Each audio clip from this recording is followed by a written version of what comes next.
Hello everyone, welcome back to the Sister Noon podcast. I am here with my good friend and my Guruji. Oh, no, no. Guruji, and he is also technically a Guruji, but of tennis players. Uh, would you like to introduce yourself? My name is Rohit Sharma, and I am a tennis coach, and I am his good friend. Yeah. And today we are talk about some tennis. आज हम कुछ tennis के बारे में बात करेंगे और काफ़ी इंटरेस्टिंग कैरेक्टर हैं और उनका काफ़ी ज़्यादा अच्छे लाइफ एक्सपीरियंसेस हैं, तो टेनिस को लेकिन इनकी डेडिकेशन बहुत ही कम लोगों में इंडिया में देखने को मिलेगी उनके बराबर। तो इनसे बात करते हैं आज इसके बारे में, टेनिस के बारे में। तो सबसे पहले आप अपनी स्टोरी बताइए कि आपका टेनिस में इंटरेस्ट कैसे बना और आप अब क्या कर रहे हैं। टेनिस एक्चुअली मैंने 2006 में स्टार्ट किया था, अच्छा तो मेरी जर्नी जलंधर से स्टार्ट हुई थी। अच्छा अच्छा। तो धीरे धीरे खेलते गए देन यहाँ पे ऐसा माहौल नहीं था, हम्म एटमॉस्फेयर नहीं था ऐसा जैसे जो प्लेयर्स को चाहिए। हम्म तो धीरे हम फाइंड आउट करते करते खुद से बहुत सारे नए मेथड निकाले। फिर ट्राई किया हमने कि चलो एज ए हमें ग्राउंड्स नहीं मिलते थे उतने टाइम के लिए ट्रेनिंग करने के लिए, तो हमने सोचा कि चलो कोचिंग शुरू कर देते हैं। अच्छा तो अच्छा। इससे क्या होगा कि हमें ज़्यादा से ज़्यादा टाइम मिलेगा कोर्ट पे स्पेंड करने के लिए। हम्म तो ऐसे फिर हमारी ट्रेनिंग भी चलती रही और साथ साथ हम part time side by side coaching भी करते रहे। अच्छा अच्छा।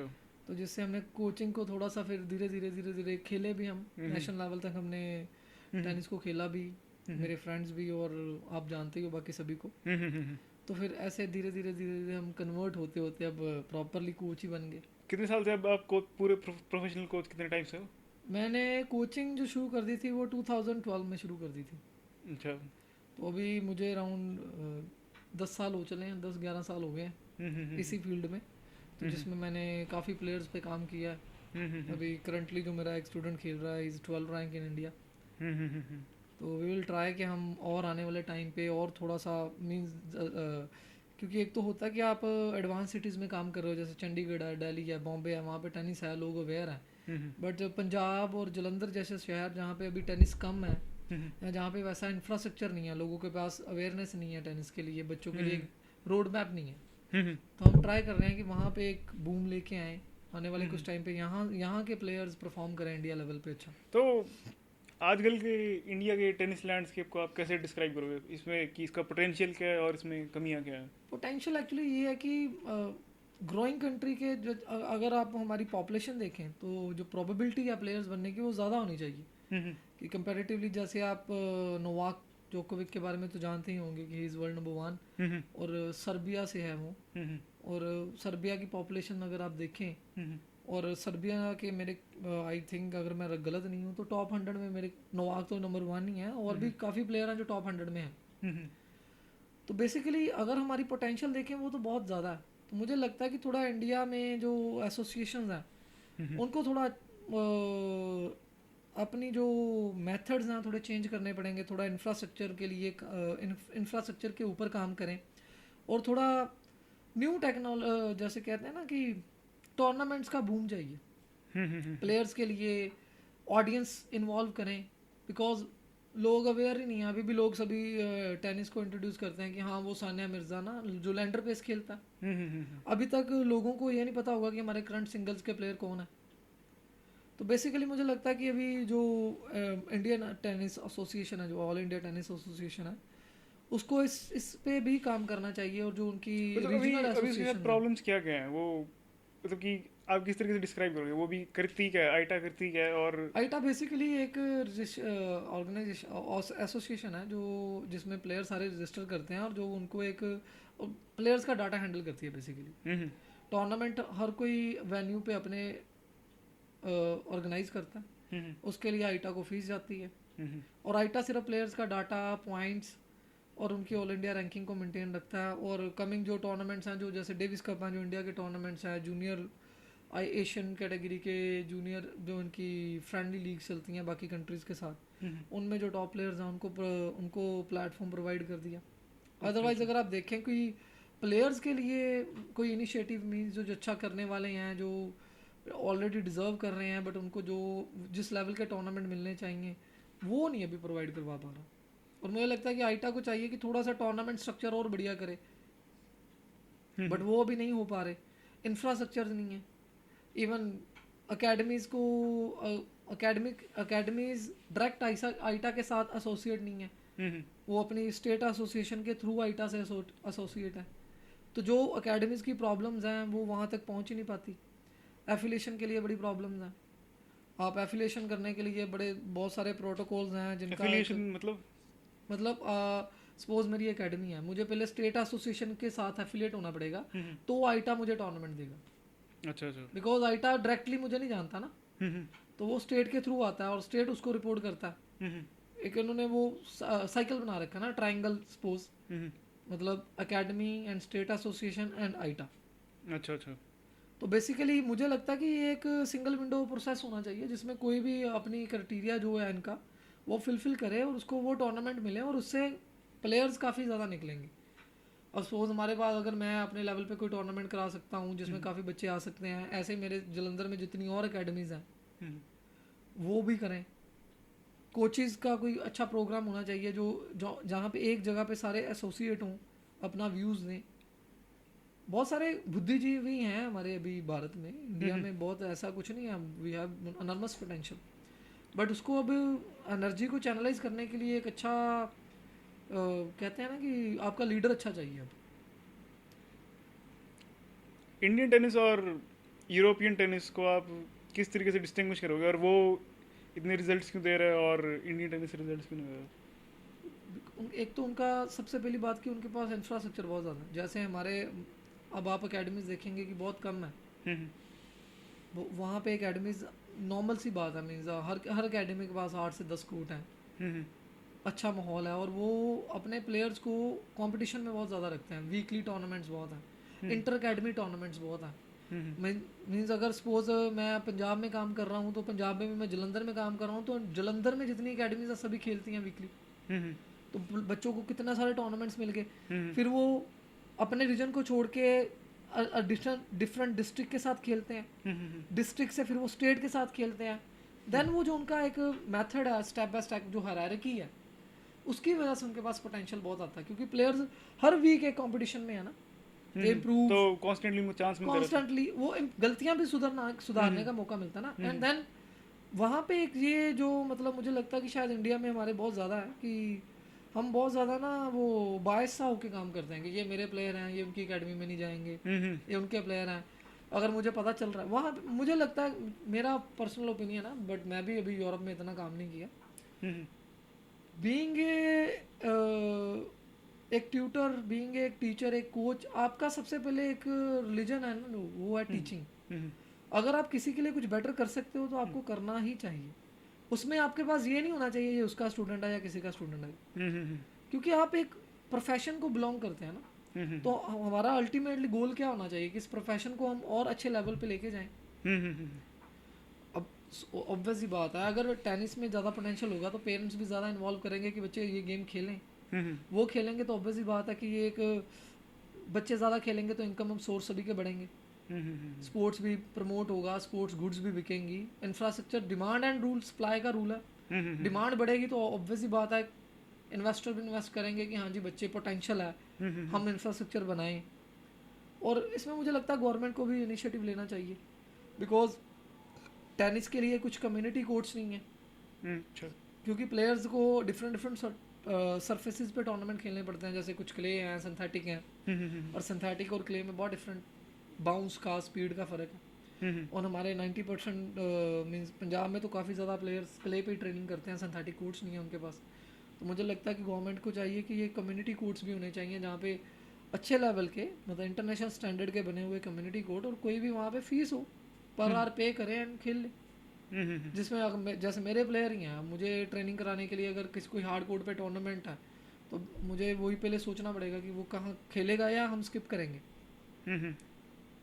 तो अल्टीमेटली यूरोप में बेसिकली ये है कि they have infrastructure, they have good communication with each other, वो बैठते हैं और वो उनके पास कोचिंग एसोसिएशन हैं, वो खुद आप डिस्कस करते हैं कि हमें इसको कैसे और बढ़िया बनाना है।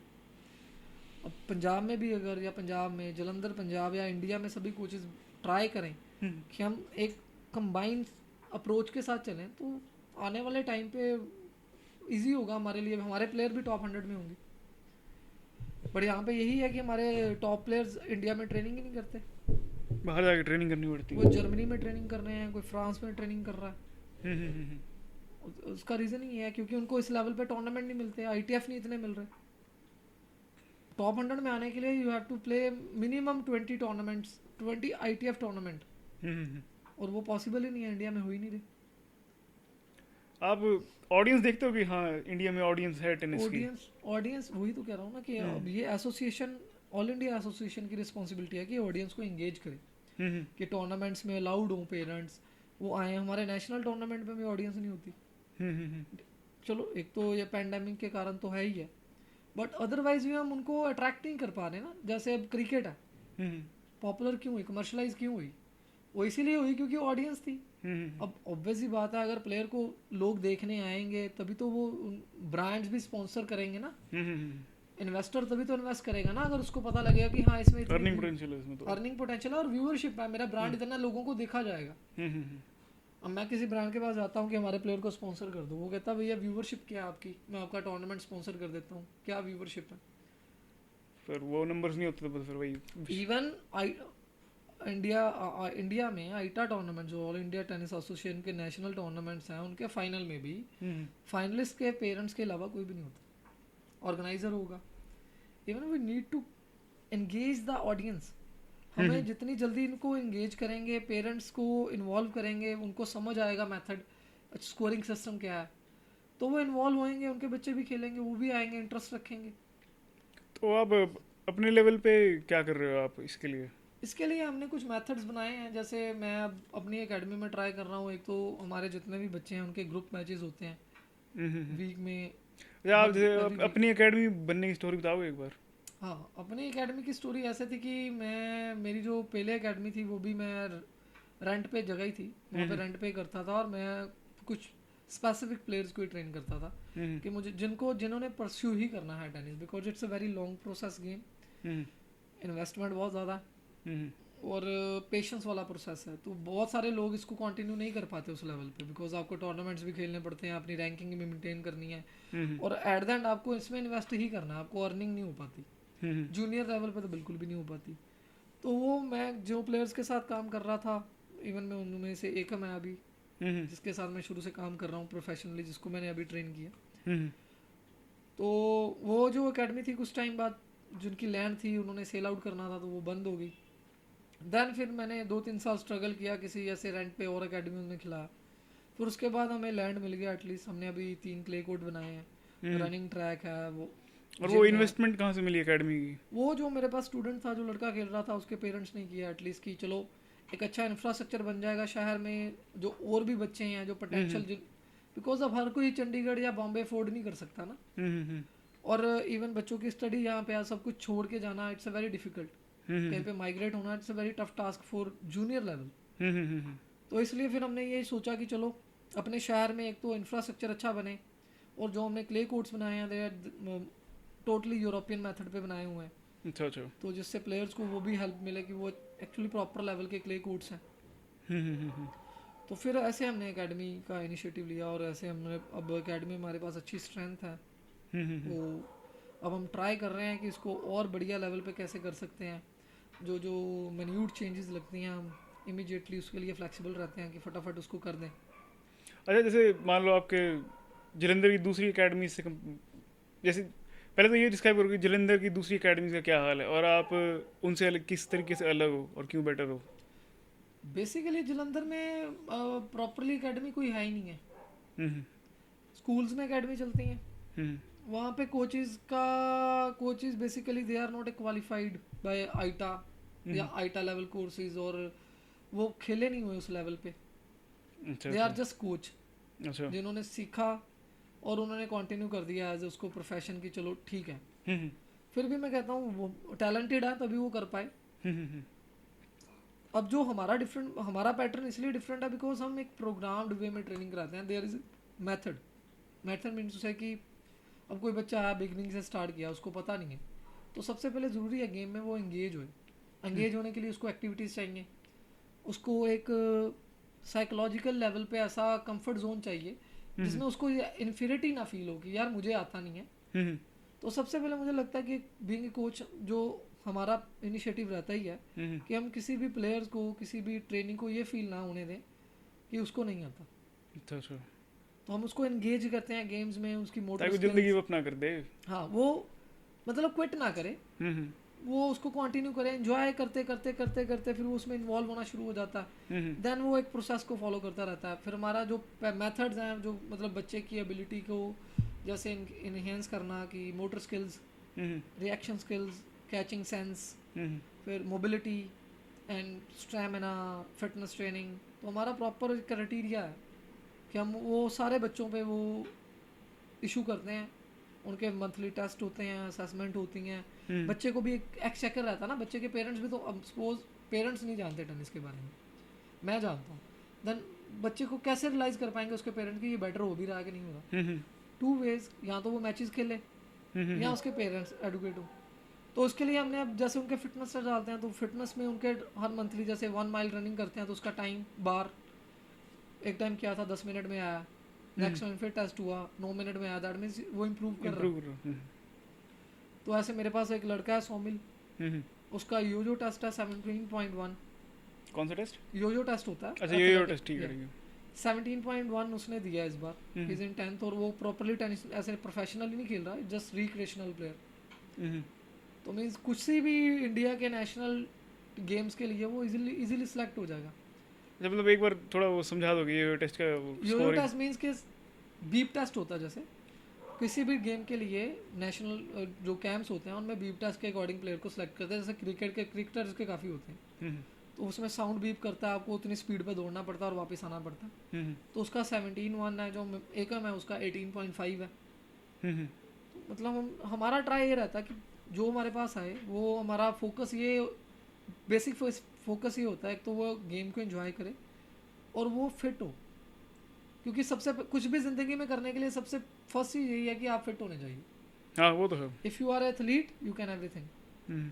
अगर आप फिट नहीं है तो फिर आपके लिए टफ हो जाएगा। तो इसलिए थोड़ी सी चीज़ें हमारी, हम आते ही ऐसे नहीं कि बस इसको प्लेयर ही बना देना, थोड़ा सा उसका इंटरेस्ट डेवलप करते हैं, थोड़ा सा उसमें इंटरेस्ट लेते हैं, देन वो हमें देखता है खेलते हुए, फिर उसका मेंटल बिल्डिंग होती है, माइंड सेट पे बहुत काम करते हैं। मेरा यंगर ब्रदर है, स्पोर्ट्स साइकोलॉजिस्ट है वो, परव देव Garg is tennis player.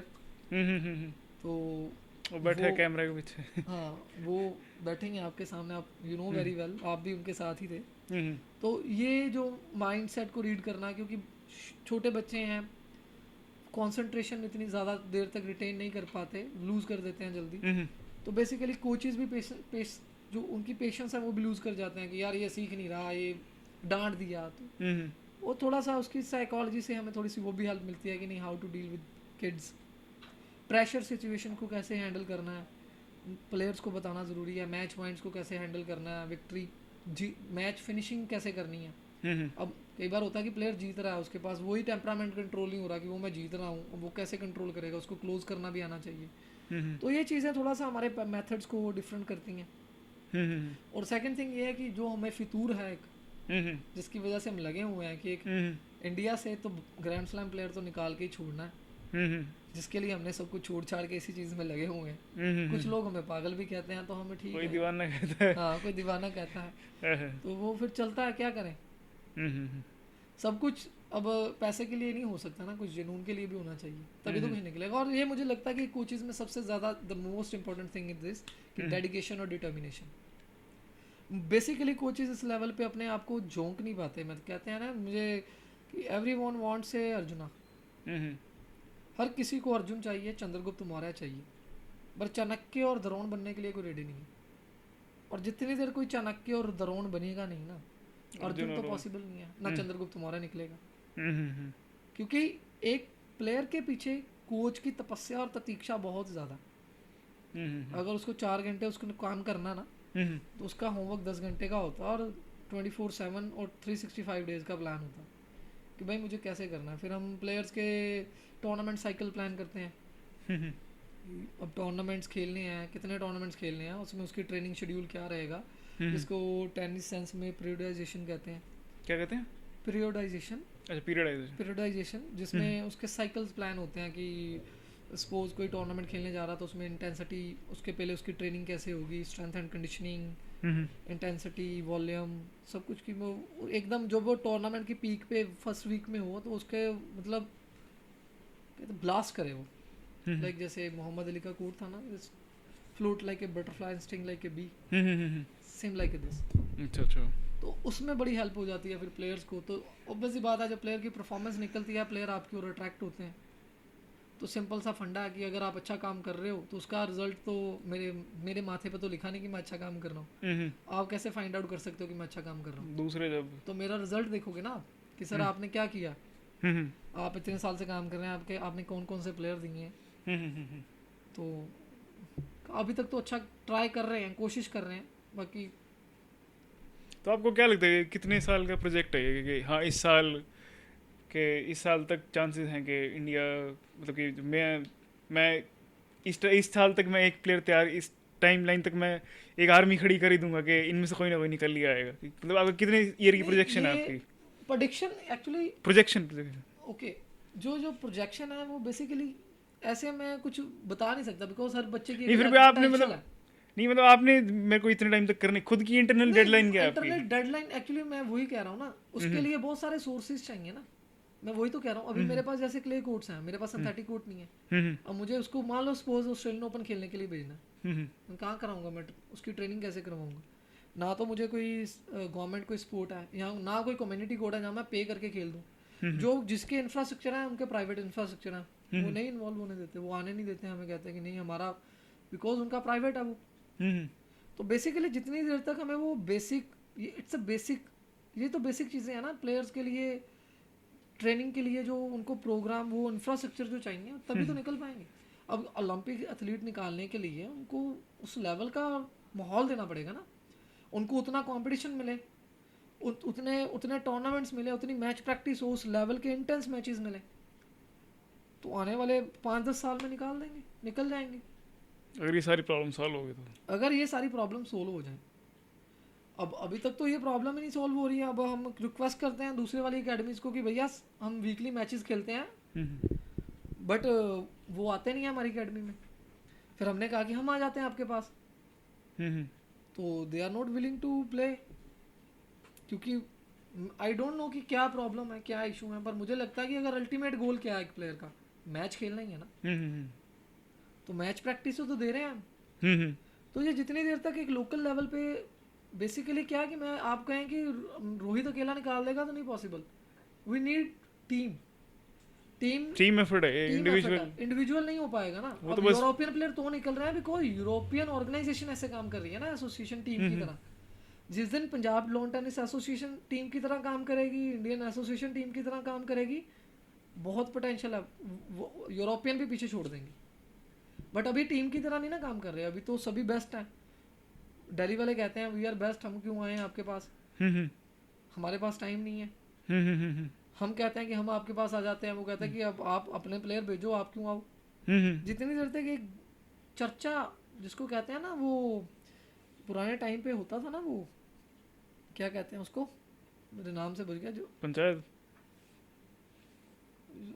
Debate जिसको कहते हैं, डिबेट में जितनी देर तक कोचेस इकट्ठे बैठेंगे नहीं, अपने व्यूज शेयर नहीं करेंगे, प्लेयर्स को देख के क्रिटिकली एनालिसिस नहीं देंगे, हम छोटे हैं, जो हमसे बड़े हैं वो बड़े होने का अपना थोड़ा रिस्पॉन्सिबिलिटी लें, छोटे वाले उनकी गाइडलाइन पे चल के उनकी ड्यूटी निभाएं, तो फिर निकलेंगे प्लेयर। क्यों नहीं निकलेंगे? मेरे पास क्ले हैं, उनके पास सिंथेटिक है, हम इकट्ठे मिलके काम करें तो कोई यहाँ नहीं निकाल सकते।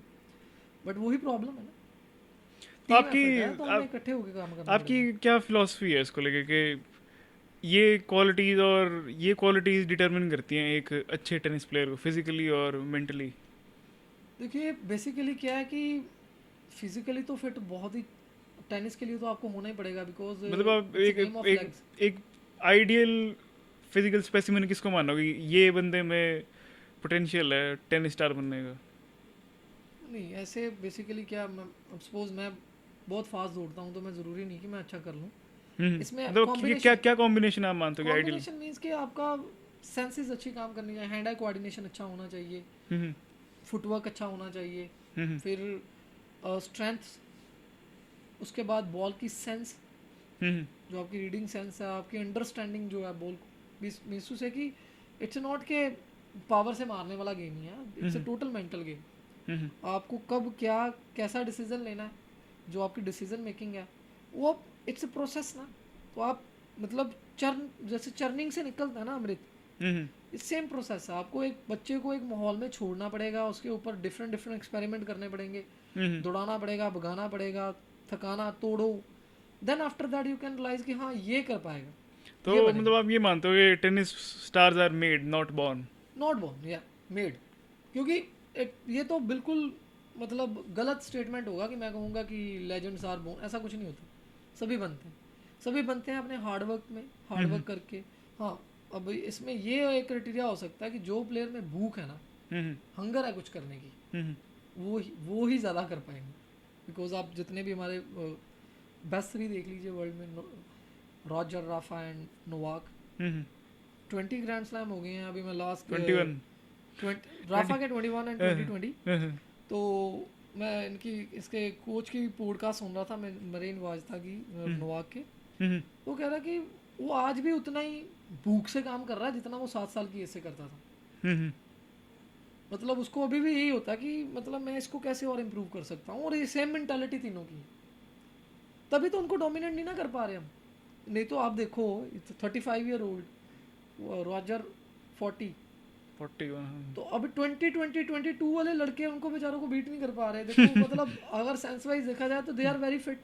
ये जो न्यू जनरेशन आ रही है ज़्यादा फिट है, ज़्यादा पावरफुल है, ज़्यादा अच्छे लेवल के टूर्नामेंट्स खेल रहे हैं, ज़्यादा प्लेटफॉर्म बढ़िया मिल रहे हैं इनको। बिकॉज उन्होंने तो चलो फिर भी स्ट्रगल की होगी अपने टाइम पे। उस लेवल पे टेनिस अभी उतना बड़ा नहीं था जितना अब बढ़ गया, बट ये फिर भी नहीं कर पा रहे। बिकॉज कहीं ना कहीं जो भूख है होता ना कुछ, मतलब आप एक होता है आप सक्सेस के लिए काम कर रहे हो, एक होता है आप एक्सीलेंस के लिए काम कर रहे हो।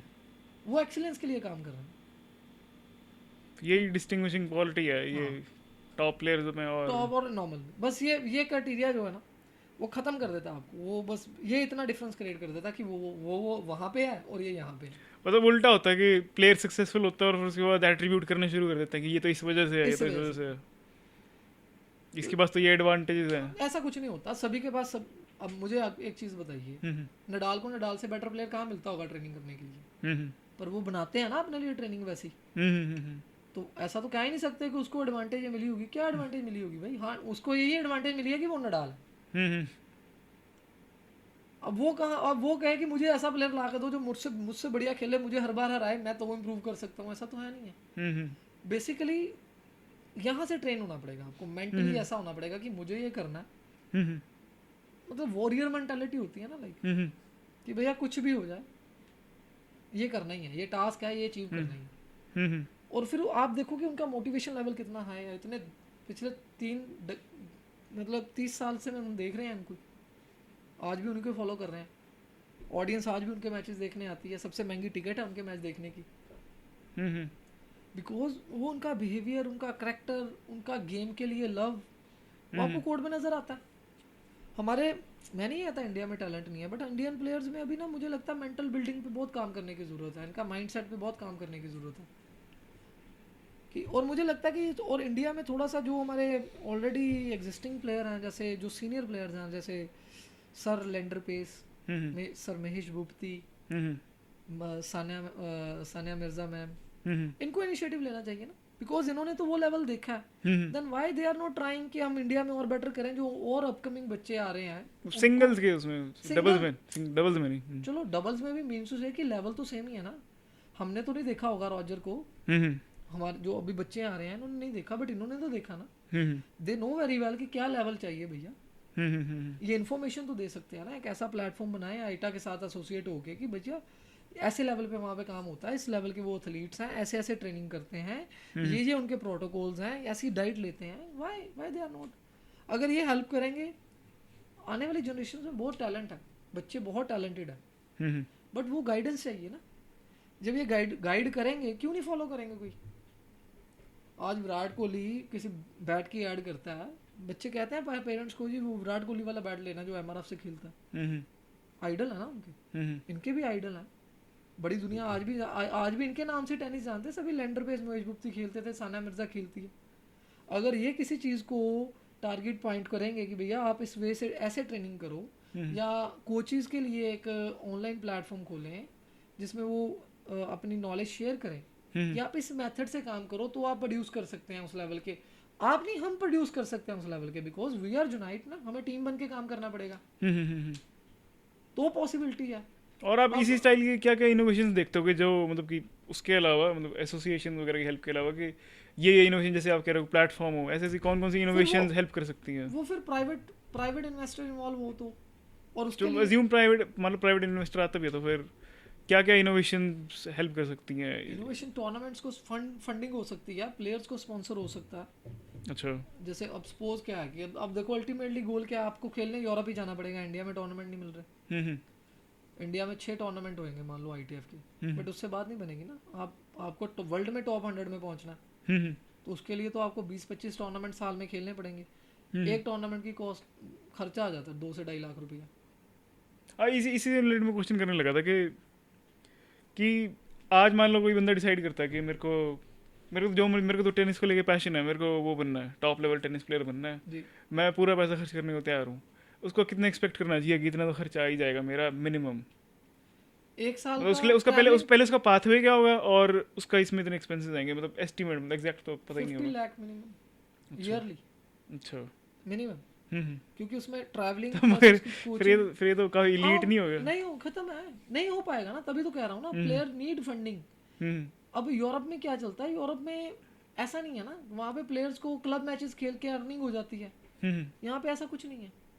इंटर अकेडमी में जैसे हम फ्रेंडली मैच खेलते हैं क्रिकेट में, एंट्री लगा ली कि भैया 5,000 रुपीज एंट्री लगी, जो जीत गया 10,000 ले गया। ऐसा है नहीं यहाँ पे कल्चर। वहाँ पे लीग मैचेस होते हैं, लीग्स स्पॉन्सर की जाती हैं। जैसे सपोज आपका कोई ब्रांड है, आप कह रहे हो कि ये चलो ये टूर्नामेंट मैं स्पॉन्सर करता हूँ, इसमें मैं 1 लाख रुपीज स्पॉन्सर कर रहा हूँ, तो वो जो जीतेगा वो पैसे का क्या करेगा?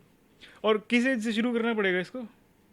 किस एज से शुरू करना पड़ेगा? कि बेस्ट एज तो मींस वैसे तो कहते हैं 3 ईयर से शुरू कर देना चाहिए, क्योंकि बच्चे की स्किल्स वैसे बननी शुरू हो जाती हैं, but I think 5 year above, 5 साल से शुरू कर दो, और डेडिकेटेडली ट्रेनिंग करो बच्चे। Basically tennis as a fun शुरू करो, उसके अलावा बिल्डिंग बहुत सारी चीज़ें हैं। जैसे आप उस एज में बच्चों को स्विमिंग करवाओ, जिम्नास्टिक कराओ, जिससे उसकी बॉडी खुले, जो चीज़ों पे काम नहीं हो पाता, क्योंकि ये फ्लेक्सिबिलिटी, जो जॉइंट्स की मूवमेंट है, जो बॉडी की ग्रोथ है, वो एक एज तक ही आप कर सकते हो। जैसे 8-9 साल तक बच्चा उनमें ज़्यादा फोकस करे, टेनिस खेले फॉर ए फन, ट्रेनिंग उसकी शुरू करो, ये चीज़ों में ज़्यादा इन्वॉल्व करवाओ, बॉडी डेवलप हो जाए 9-10 साल की एज में, फिर उसकी हार्ड ट्रेनिंग शुरू कर दो,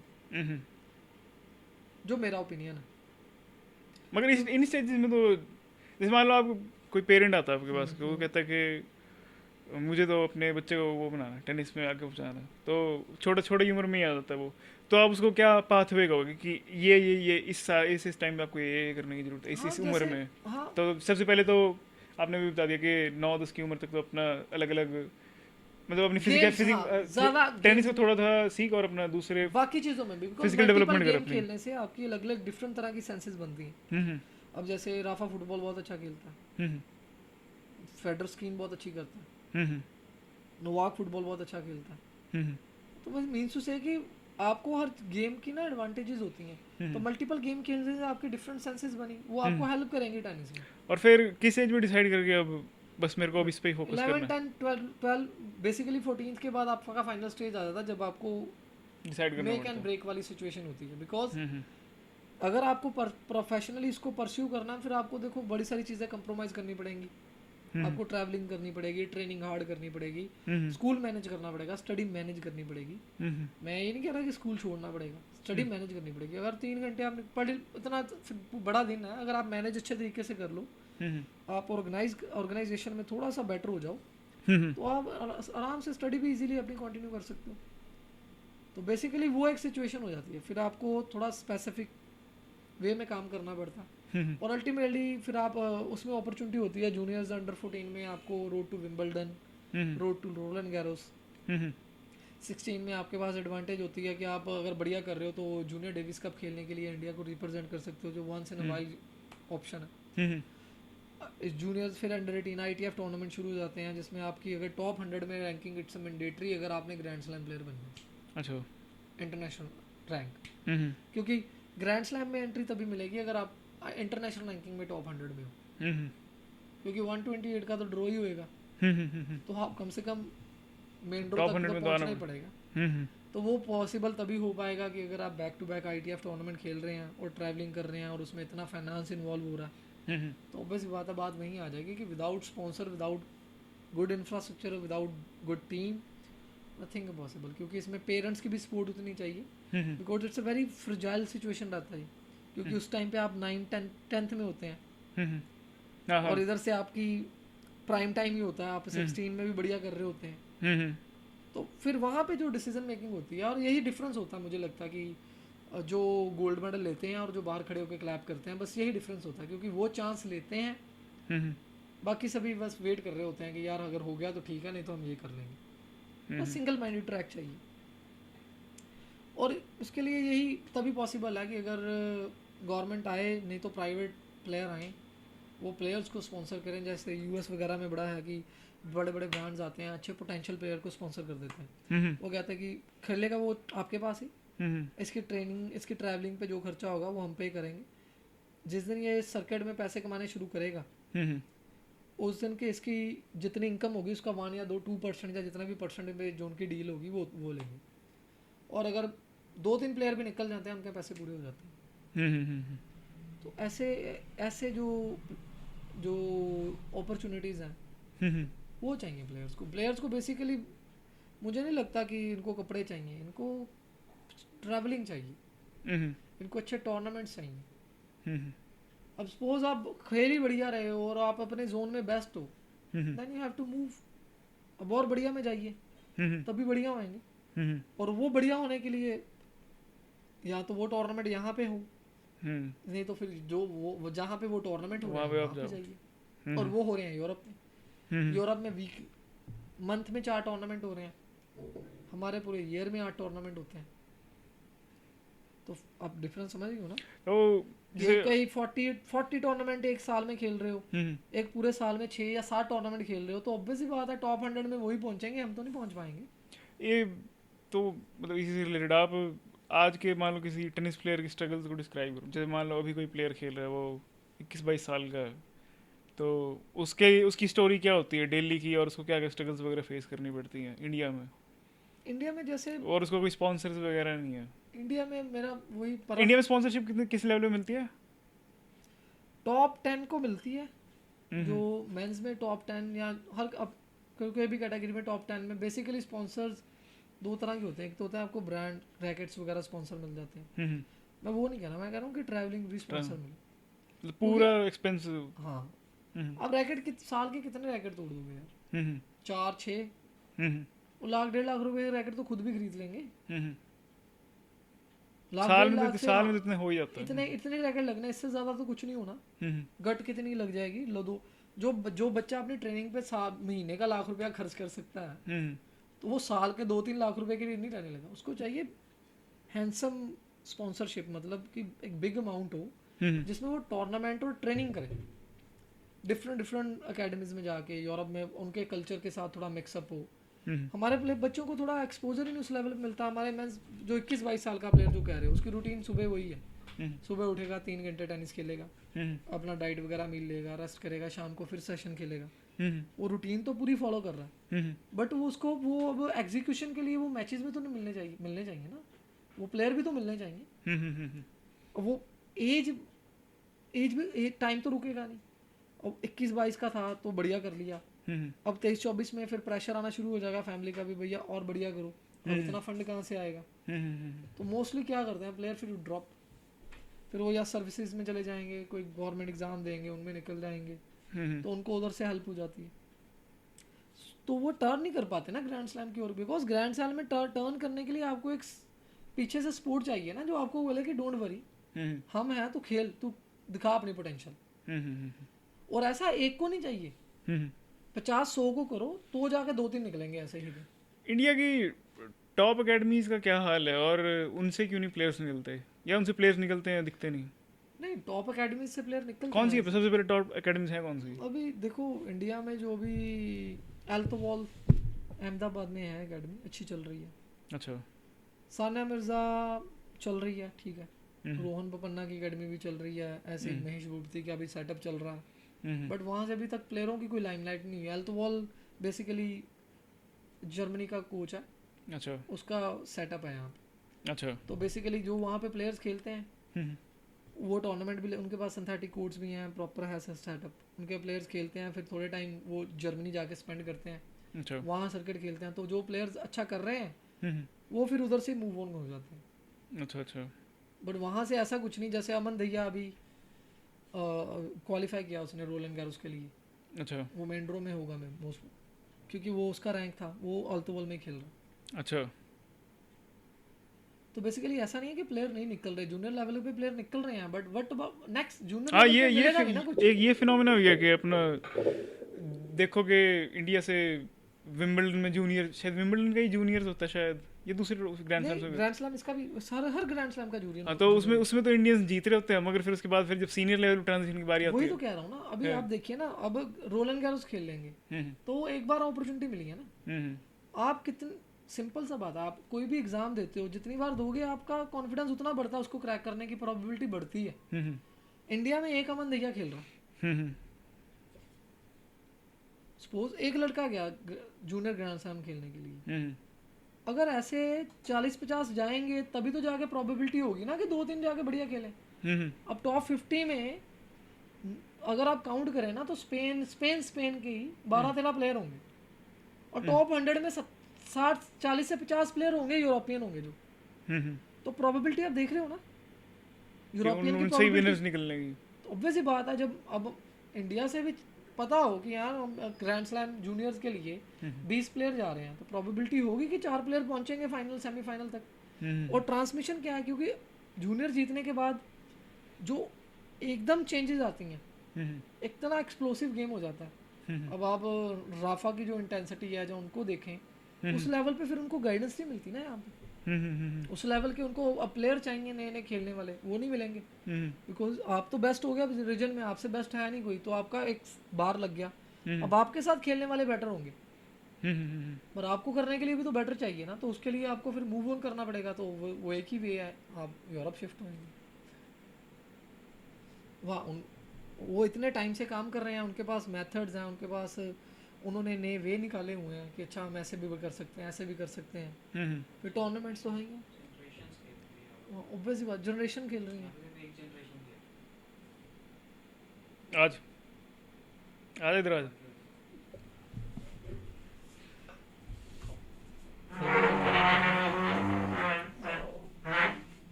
अच्छा प्लीज।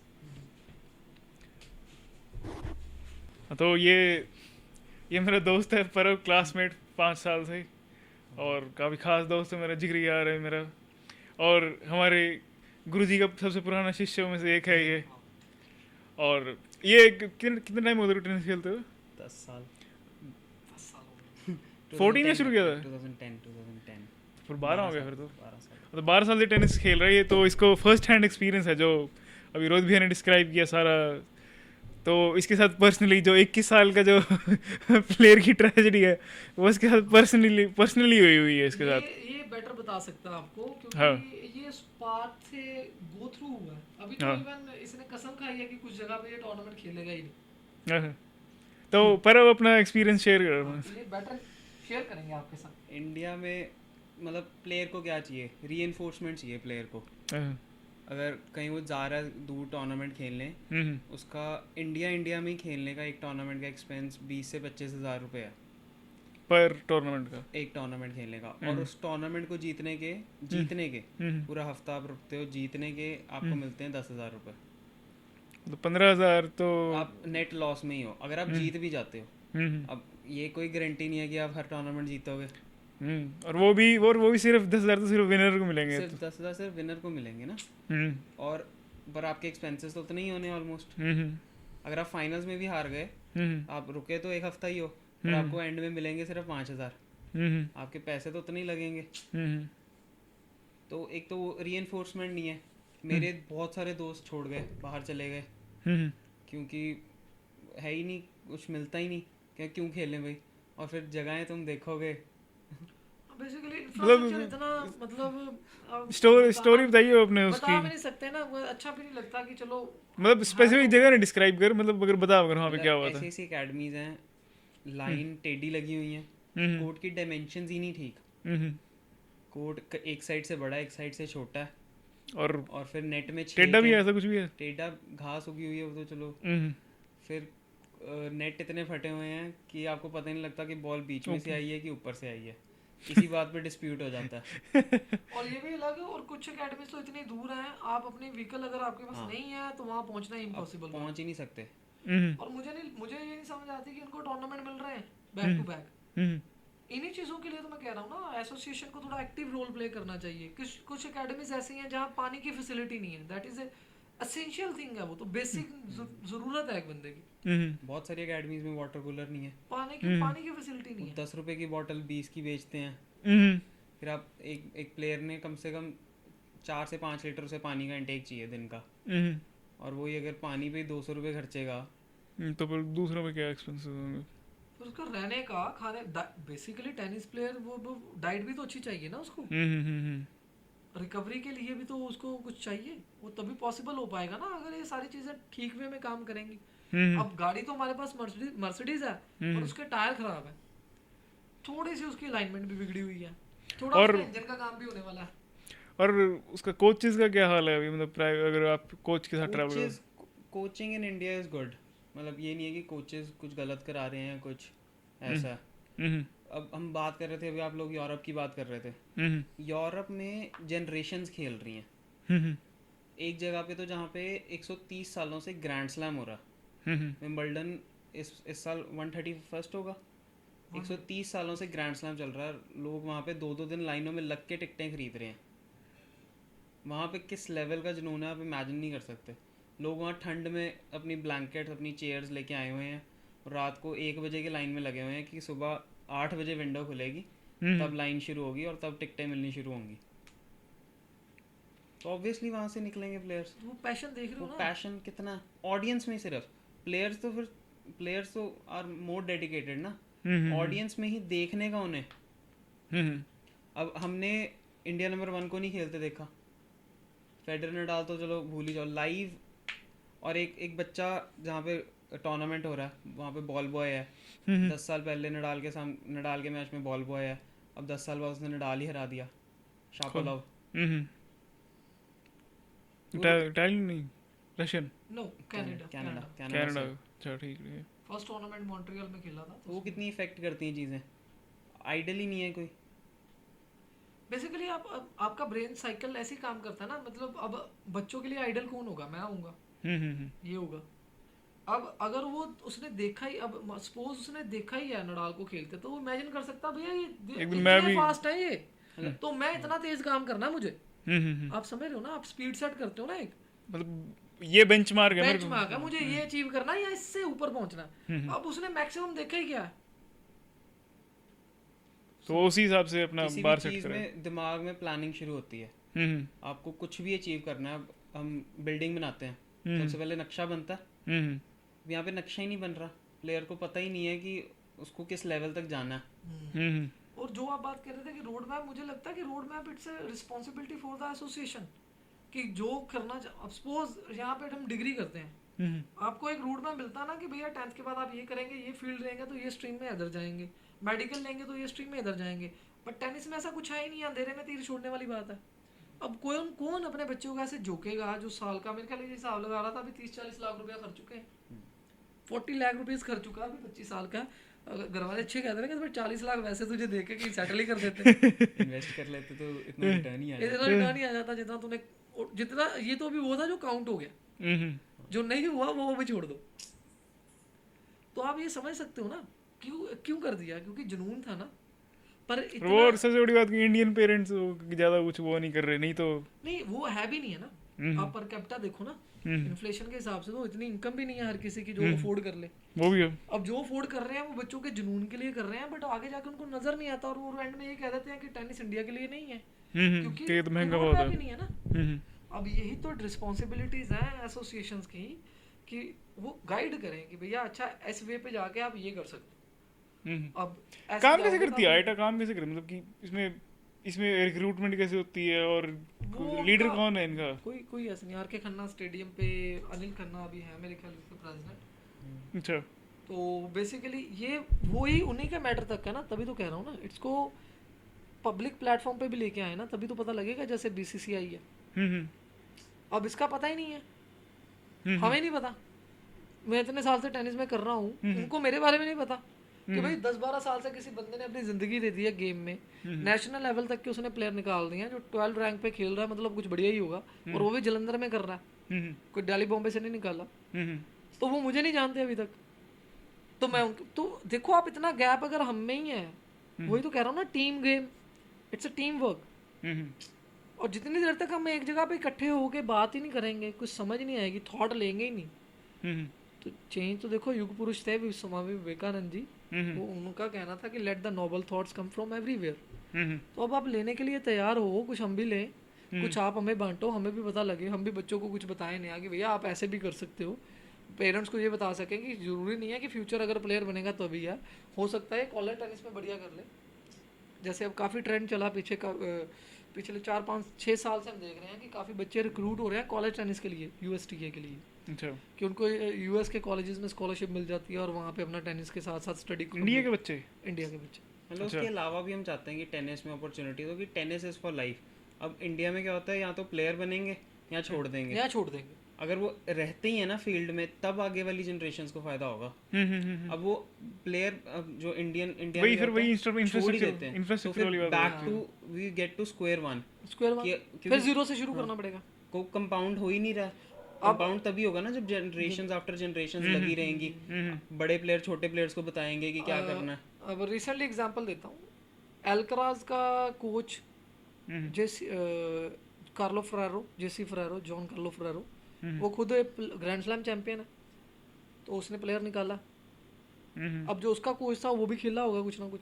अब जैसे मैं खेला तो मैंने इन पे काम किया, ये निकला, अब इसने भी खेल लिया, अब इसके पास भी ऑप्शन थी, ये बाहर चला जाता, मेरे पास भी थी कि मैं भी बाहर जाके सेटल हो जाता, तो व्हाट अबाउट एकम, फिर ये कैसे निकलता? अब ये निकला तो अब ज़रूरी नहीं है ना कि वो इस प्रोफेशन को परस्यू करेगा, प्रोबेबिलिटी ये भी तो नहीं है ना, इट्स रिच मैन स्पोर्ट। जिसके पास पैसा वो कहता भाई मैं इधर धूप में क्यों रंग काला कराऊंगा, मुझे में इतना जुनून नहीं है, मेरे में जुनून प्लेयर बनने का था, मैं नहीं बना तो मैं कुछ और कर लूंगा। अब यहाँ पे ये चाहिए ना कि फिर अब सपोज इसने जो एक्सपीरियंस अब किए हैं, अब हम वो गलतियाँ किसी और को तो नहीं ना करने देंगे। अगर वो बंदा फिर वहीं से गलती कर रहा है तो फिर जीरो से स्टार्ट होगा, फिर उसको 10 साल लगेंगे वहां पहुंचने पे, फिर उसको लगेगा ओहो ये फिर तो वो करना नहीं था, नॉलेज ट्रांसफर नहीं कर पाएगा, हाँ, फिर वो शिफ्ट हो जाएगा, तो फिर काम जीरो से। हम अभी इस फील्ड में इसीलिए हैं, और अब तभी हम एकेडमी रन कर रहे हैं कि जो हमने गलतियां की हैं वो दूसरे ना दोबारा ना हो। ज़्यादातर प्लेयर्स एक बार ट्राई करके बाहर चले जाते हैं कि हो गया, हम प्लेयर नहीं बने, चलो बाहर चलते हैं, कुछ और कर लेंगे। मैं तो इस तरीके से देखता हूँ कि एसोसिएशन तो मतलब देखो इस तरीके देखा जाए कि क्रिकेट का एग्जांपल दूँ तो इंडिया का पहले बेकार हाल था 1983 वर्ल्ड कप से पहले। वर्ल्ड कप जीते, लोगों को लगा अच्छा इस गेम में तो इंडिया कुछ कर रही है, पहली बार पहला टेलीवाइज वर्ल्ड कप था वो 1983 वाला, तो लोगों ने देखा अच्छा ऐसा कोई स्पोर्ट है जिसमें इंडिया कुछ कर रही है।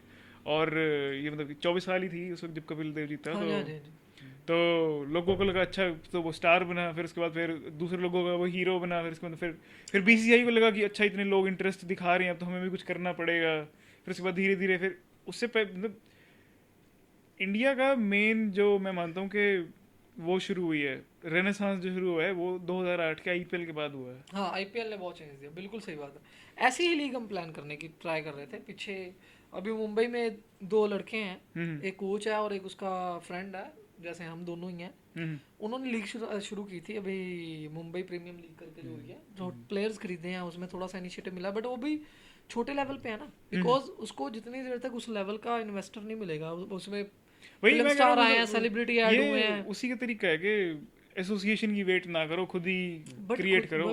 एसोसिएशन असली पावर तो एसोसिएशन के पास है, असली चेंज तो वही लेके आता है। मैं बता रहा हूँ, देखो मैं गया हूँ किसी कंपनी के पास, मैंने कहा कि सर मैं ये करना चाह रहा हूँ, मेरी क्रेडिबिलिटी पे वो नहीं खर्च रहा ना 10 लाख रुपया, बात समझिए। अब मैं जो बात कर रहा हूँ दैट इज 1 करोड़ 2 करोड़ रुपया 10 करोड़ इन्वेस्टमेंट की बात होगी, वो मेरे लिए, अब मैं किसी गवर्नमेंट के पास ही जाता हूँ, मान लो स्पोर्ट्स मिनिस्टर के पास गया मैं अकेला और ये चले गए, मेरा आइडिया अच्छा है, मेरे पास पूरा रोड मैप है, मैंने से फाइल दी कि बस सर ये हम करना चाह रहे हैं, अगर आप ऐसा करेंगे तो आने वाले 10 साल में 5 से 10 प्लेयर हमारे ये वर्ल्ड लेवल पे होंगे। उनको अच्छा लगा, वो कहते कि भैया मैं तुम दोनों की शक्ल देख के नहीं ना दे सकता, बात समझ रहे हो, तुम्हारी क्रेडिबिलिटी क्या, तो एसोसिएशन को पर वो दे सकते हैं, बात समझे ना, कि ये भैया ये फंड मैं दे रहा हूँ 20 करोड़ रुपया और ये बंदों पे थोड़ा ध्यान दे के इनको काम करने दो, जैसे ये कर रहे हैं इनके साथ एसोसिएट होके काम करो, देन पॉसिबिलिटी है ना। अब मान लो मैं आपके पास ही आ रहा हूँ, मैं कहूँगी तुषार भाई 50 लाख रुपया चाहिए भैया, डेफिनेटली 5 साल में प्लेयर निकाल दूंगा, तो क्या भैया 50 साल क्या 50 लाख अगर स्टॉक मार्केट में मैं फेंकूंगा आज तो सेफ खेलूं तो निफ्टी में भी अगर 40 लाख फेंक दूंगा तो बेटा मुझे रिटर्न ना तेरे प्लेयर बनने से ही ज़्यादा आ जाएगी, और तेरे प्लेयर बनने में ज़्यादा रिस्क है, क्योंकि काफ़ी सारी प्रॉब्लम्स है ना, that is a physical platform, वहाँ पे 2+2 4 नहीं हो सकता, हो सकता कभी कभी 3.5 हो जाए, हो सकता कभी कभी 5 भी हो जाए, प्लेयर इंजर हो गया उसको रिकवरी में जाना है, कभी उसका मूड सेट नहीं है, फ्लो में नहीं है, वेदर वैसा नहीं है, 100 चीज़ें हैं। पर अगर यूनिवर्सिटी आ जाए आपके पास और बोले तुषार 50 लाख रुपया, तुमने कहना यार छोटी सी चीज़ है, डीन बैठा सारे बैठे हैं, लो सर जो करना करो, तो बेसिकली क्रेडिबिलिटी तभी आएगी ना। हाँ, या तो मैं ग्रैंड स्लैम प्लेयर निकाल के जाऊँ कि सर ये मैंने वर्ल्ड लेवल का प्लेयर निकाल दिया, तो फिर तो मांगने की जरूरत नहीं है ना, फिर तो सरकार खुद कहेगी कि भैया ये लो पैसे और काम करो, बट जरूरत पहले है, भाला फेंकने से पहले जरूरत है, जब तो भाला मार के गोल्ड मेडल ले लिया अब तो पता चल ही गया भैया, स्ट्रगल तो उससे पहले है ना, तो वहां पे जरूरी है चीजों का सही टाइम पे मिल जाना, और जहां मिलेंगी वहां प्लेयर निकलेंगे, ऐसा तो कुछ है नहीं। अब पंजाब का टेनिस के डिस्कस कर रहे थे, हमारे टाइम से ज्यादा खत्म ही हुआ टेनिस, बड़ा तो नहीं है। कैसे, मतलब कैसे? बेसिकली क्या हुआ कि कोचेज ने अच्छे प्रोडक्ट्स पे काम करना शुरू कर दिया, सपोज ये ट्रेंड था, इसको ले लिया, आउटसोर्सिंग कर ली, ये 4 प्लेयर ले लिए, इन 4 पे काम किया, बट नीचे जनरेशन नहीं तैयार की।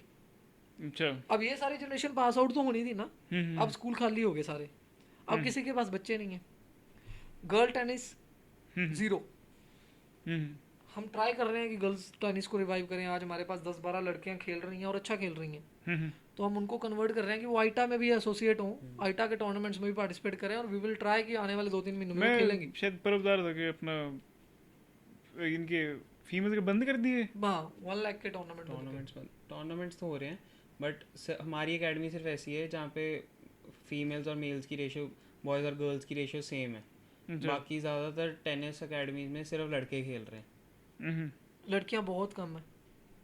और कुछ ऐसा भी है कि थोड़ा फीमेल प्लेयर को थोड़ा आसान है उसके लिए, हाँ थोड़ा आसान, लेस आवर्स में you can achieve higher level, मतलब अगर लड़के को 8 से 10 घंटे ट्रेन करने की जरूरत है एक दिन में, girls can achieve similar level, मतलब they can go higher in that in their ladder in 5 to 6 hours.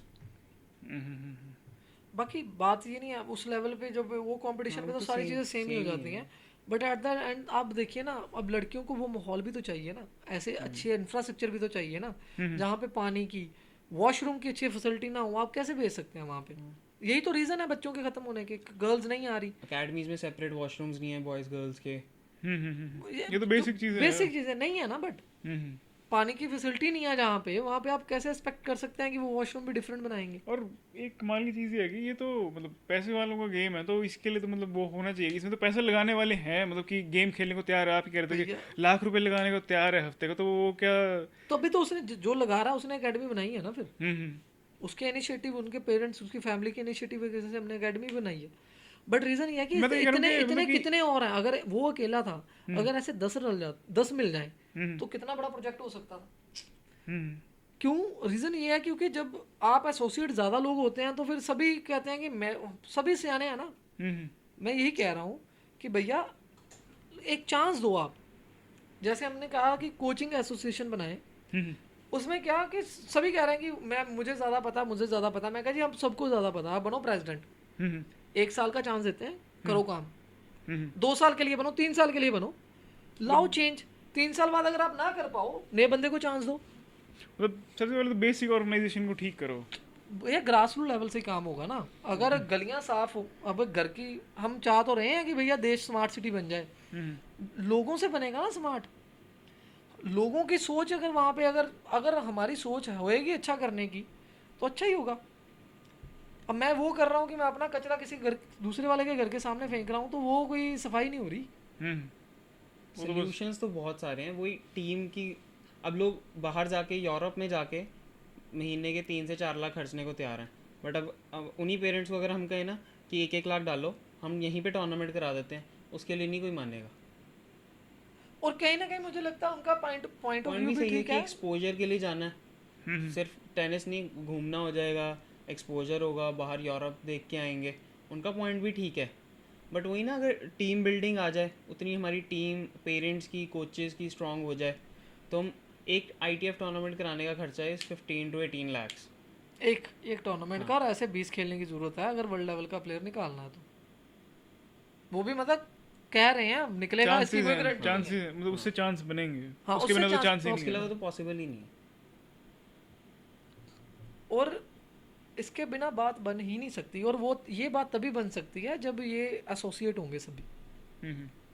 क्योंकि सिर्फ हम एसोसिएशन को नहीं कह रहे, हम लोगों को भी कह रहे हैं कि आप भी यूनाइट। हाँ, यूनाइट हो, कि पेरेंट्स भी आए देखें, और ये चीज़ और ना मतलब हो। कि अगर आप तो क्या आप आपका मतलब लोगों को आप ये कहोगे कि आपका कंट्रीब्यूशन नहीं हो सकता कि आप टेनिस में इंटरेस्ट दिखाओ और आसपास कोई मैच हो रहा है हाँ, तो देखने obvious सी जाओ बात, उसको। देखने जाओ, क्योंकि ये जरूरी नहीं है कि आपका बच्चा खेल रहा है, किसी का बच्चा, क्योंकि रिवॉर्ड और एप्रिसिएशन हर किसी को मोटिवेट करती है कुछ करने के लिए। अगर जो खेलने आया है उसको अगर 10 20 50 लोग आसपास के देख रहे हैं, तो भैया वो ज़्यादा बढ़िया करेगा ना। अगर आप कोई अच्छा काम कर रहे हो, और अगर आपको मोहल्ले वाले, आपके एरिया वाले, फैमिली वाले कहेंगे यार टू गुड तुषार, तो आपकी मोटिवेशन और आपकी appreciation पैशन ज़्यादा बढ़ेगा कि मैं इसको और बढ़िया करके दिखाऊंगा अगली बार। हम्म बट यहाँ पे कोई है ही नहीं है ना, वो कहता है कि अच्छा मेरा बच्चा बाहर तो आई एम आउट, क्विट, हम नहीं जा रहे टूर्नामेंट देखने। और फिर टूर्नामेंट में भी मैं कहता हूँ रिफॉर्म्स की ज़रूरत है। वेदर कंडीशन के अकॉर्डिंग थोड़ा एसोसिएशन को चाहिए टाइम स्लॉट डिफरेंट रखें। बच्चों को क्यों 1 बजे खिलाना जब वेदर ही 42 45 47 डिग्री टेम्परेचर है। वी आर नॉट इन, मतलब कनाडा में नहीं बैठे हुए हम। तो अर्ली मॉर्निंग मैचेस रखो, इवनिंग में लाइट्स हैं जहाँ पे टूर्नामेंट हो रहा है, थोड़ा लेट मैचेस रखो, पेरेंट्स भी कन्वीनियंटली आ सकें। क्योंकि अब धूप में आप इट्स टू मच, इतना गर्म है, और आप तो किसी leisure की के लिए आ मदर रहे बैठी है और वह धूप में देख रहे हैं मैचेस। ऑडियंस की ग्रैंड स्लैम्स में सबसे ज़्यादा टिकटें बिकती हैं रात के मैच की, क्योंकि लोग एंजॉय करना चाहते हैं। लोगों को कोई शौक नहीं है धूप में बैठ के मैच देखने का, चाहे फेडरर का मैच भी हो, लोग नहीं आते, स्टेडियम आधा खाली होता। लेजर के लिए आते हैं लोग, तो entertainment लेजर के लिए। देना पड़ेगा ना, बेसिकली लेजर चाहिए। अभी हमारे एक यहाँ पे टूर्नामेंट हो रहा है जिसका मैं उनको खुद बोल के आया था कि आप टूर्नामेंट का थोड़ा सा स्ट्रक्चर इंप्रूव करें, अदरवाइज पंजाब में लोग आएंगे नहीं खेलने। उनको लगेगा कि यार पॉइंट्स के लिए थोड़ा खेलना, एक लेवल तक आप खेलते हो पॉइंट रैंकिंग के लिए, एक लेवल के बाद रैंकिंग रूंकिंग सब उड़ जाती है। एक लेवल के बाद आपको माहौल चाहिए, आपको वैसे प्लेयर्स चाहिए, अच्छा मतलब अच्छी फैसिलिटी चाहिए, अच्छे कोर्ट्स हो, अच्छी ऑर्गेनाइजेशन हो, अच्छे तरीके से कंडक्ट हो टूर्नामेंट्स, है ना। तो जैसे आपने तो अपनी एकेडमी खुद ही बनाई है, तो कितना मतलब आपकी तो बिल्कुल बेसिक सेटअप है आपका अभी तो, है ना। तीन कोर्ट हैं, 3 क्ले कोर्ट हैं, और साथ में थोड़ा प्रैक्टिस वगैरह के लिए।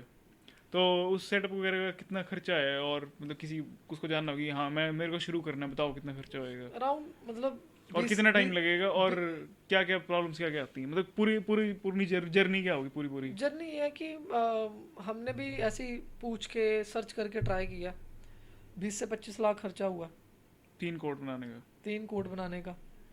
और जिसमें ये है कि कोर्ट मतलब पूरा कोर्ट लाइटिंग वगैरह सारा कुछ। मेरा ये मानना है कि जो स्टडी और sports, it's a social welfare projects, ये बिजनेस नहीं है। मतलब मैं तो बस ये बता रहा हूँ कि हाँ, एक्चुअली मैं समटाइम होता ना कोई बिजनेस पर्पस से भी शुरू कर देते हैं कि चलो जी 20-25 साल लगा देते हैं तो इसमें रिटर्न कितना आना शुरू होगा, तो फिर वो स्पॉयल ही होंगे, उसमें खराब होंगे। It's a long process.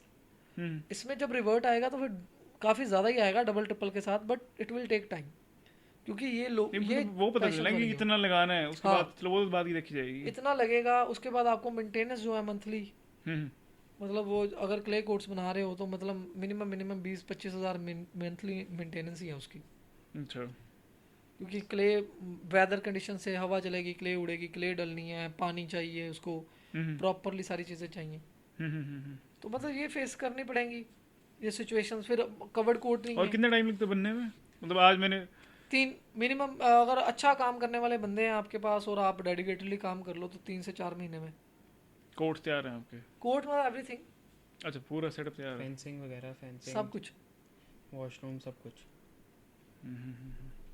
Coat तो वैसे 10 दिन में भी बन जाएगा। कोट इसमें क्या है, कोट तो कोट ही और बनाना है। अप्रोच किसको पड़ा, किसी कॉन्ट्रैक्टर को या? नहीं नहीं, हमने तो खुद से बनाया है, खुद सर्च करके, खुद दिमाग लगा के। अच्छा अच्छा। बाकी ऐसे बना भी देते हैं, जिन्होंने क्ले कोड पहले बनाया बेसिकली वही कॉन्ट्रैक्टर बन जाते हैं। फिर जैसे मैं आपको बता दूं कि इसकी ऐसे ऐसे बना दो जी, तो आप वैसे बना दो। ऐसा कुछ हार्ड एंड फास्ट। और ये भी मैं चाहूँगा कि ऐसा आइटा को साइड पे दे देना चाहिए कि भाई अगर क्ले कोड बनाना है तो आप यहाँ से ऐसे ऐसे इस चीज़ को बनाइए, ऐसे करिए, वैसे करिए।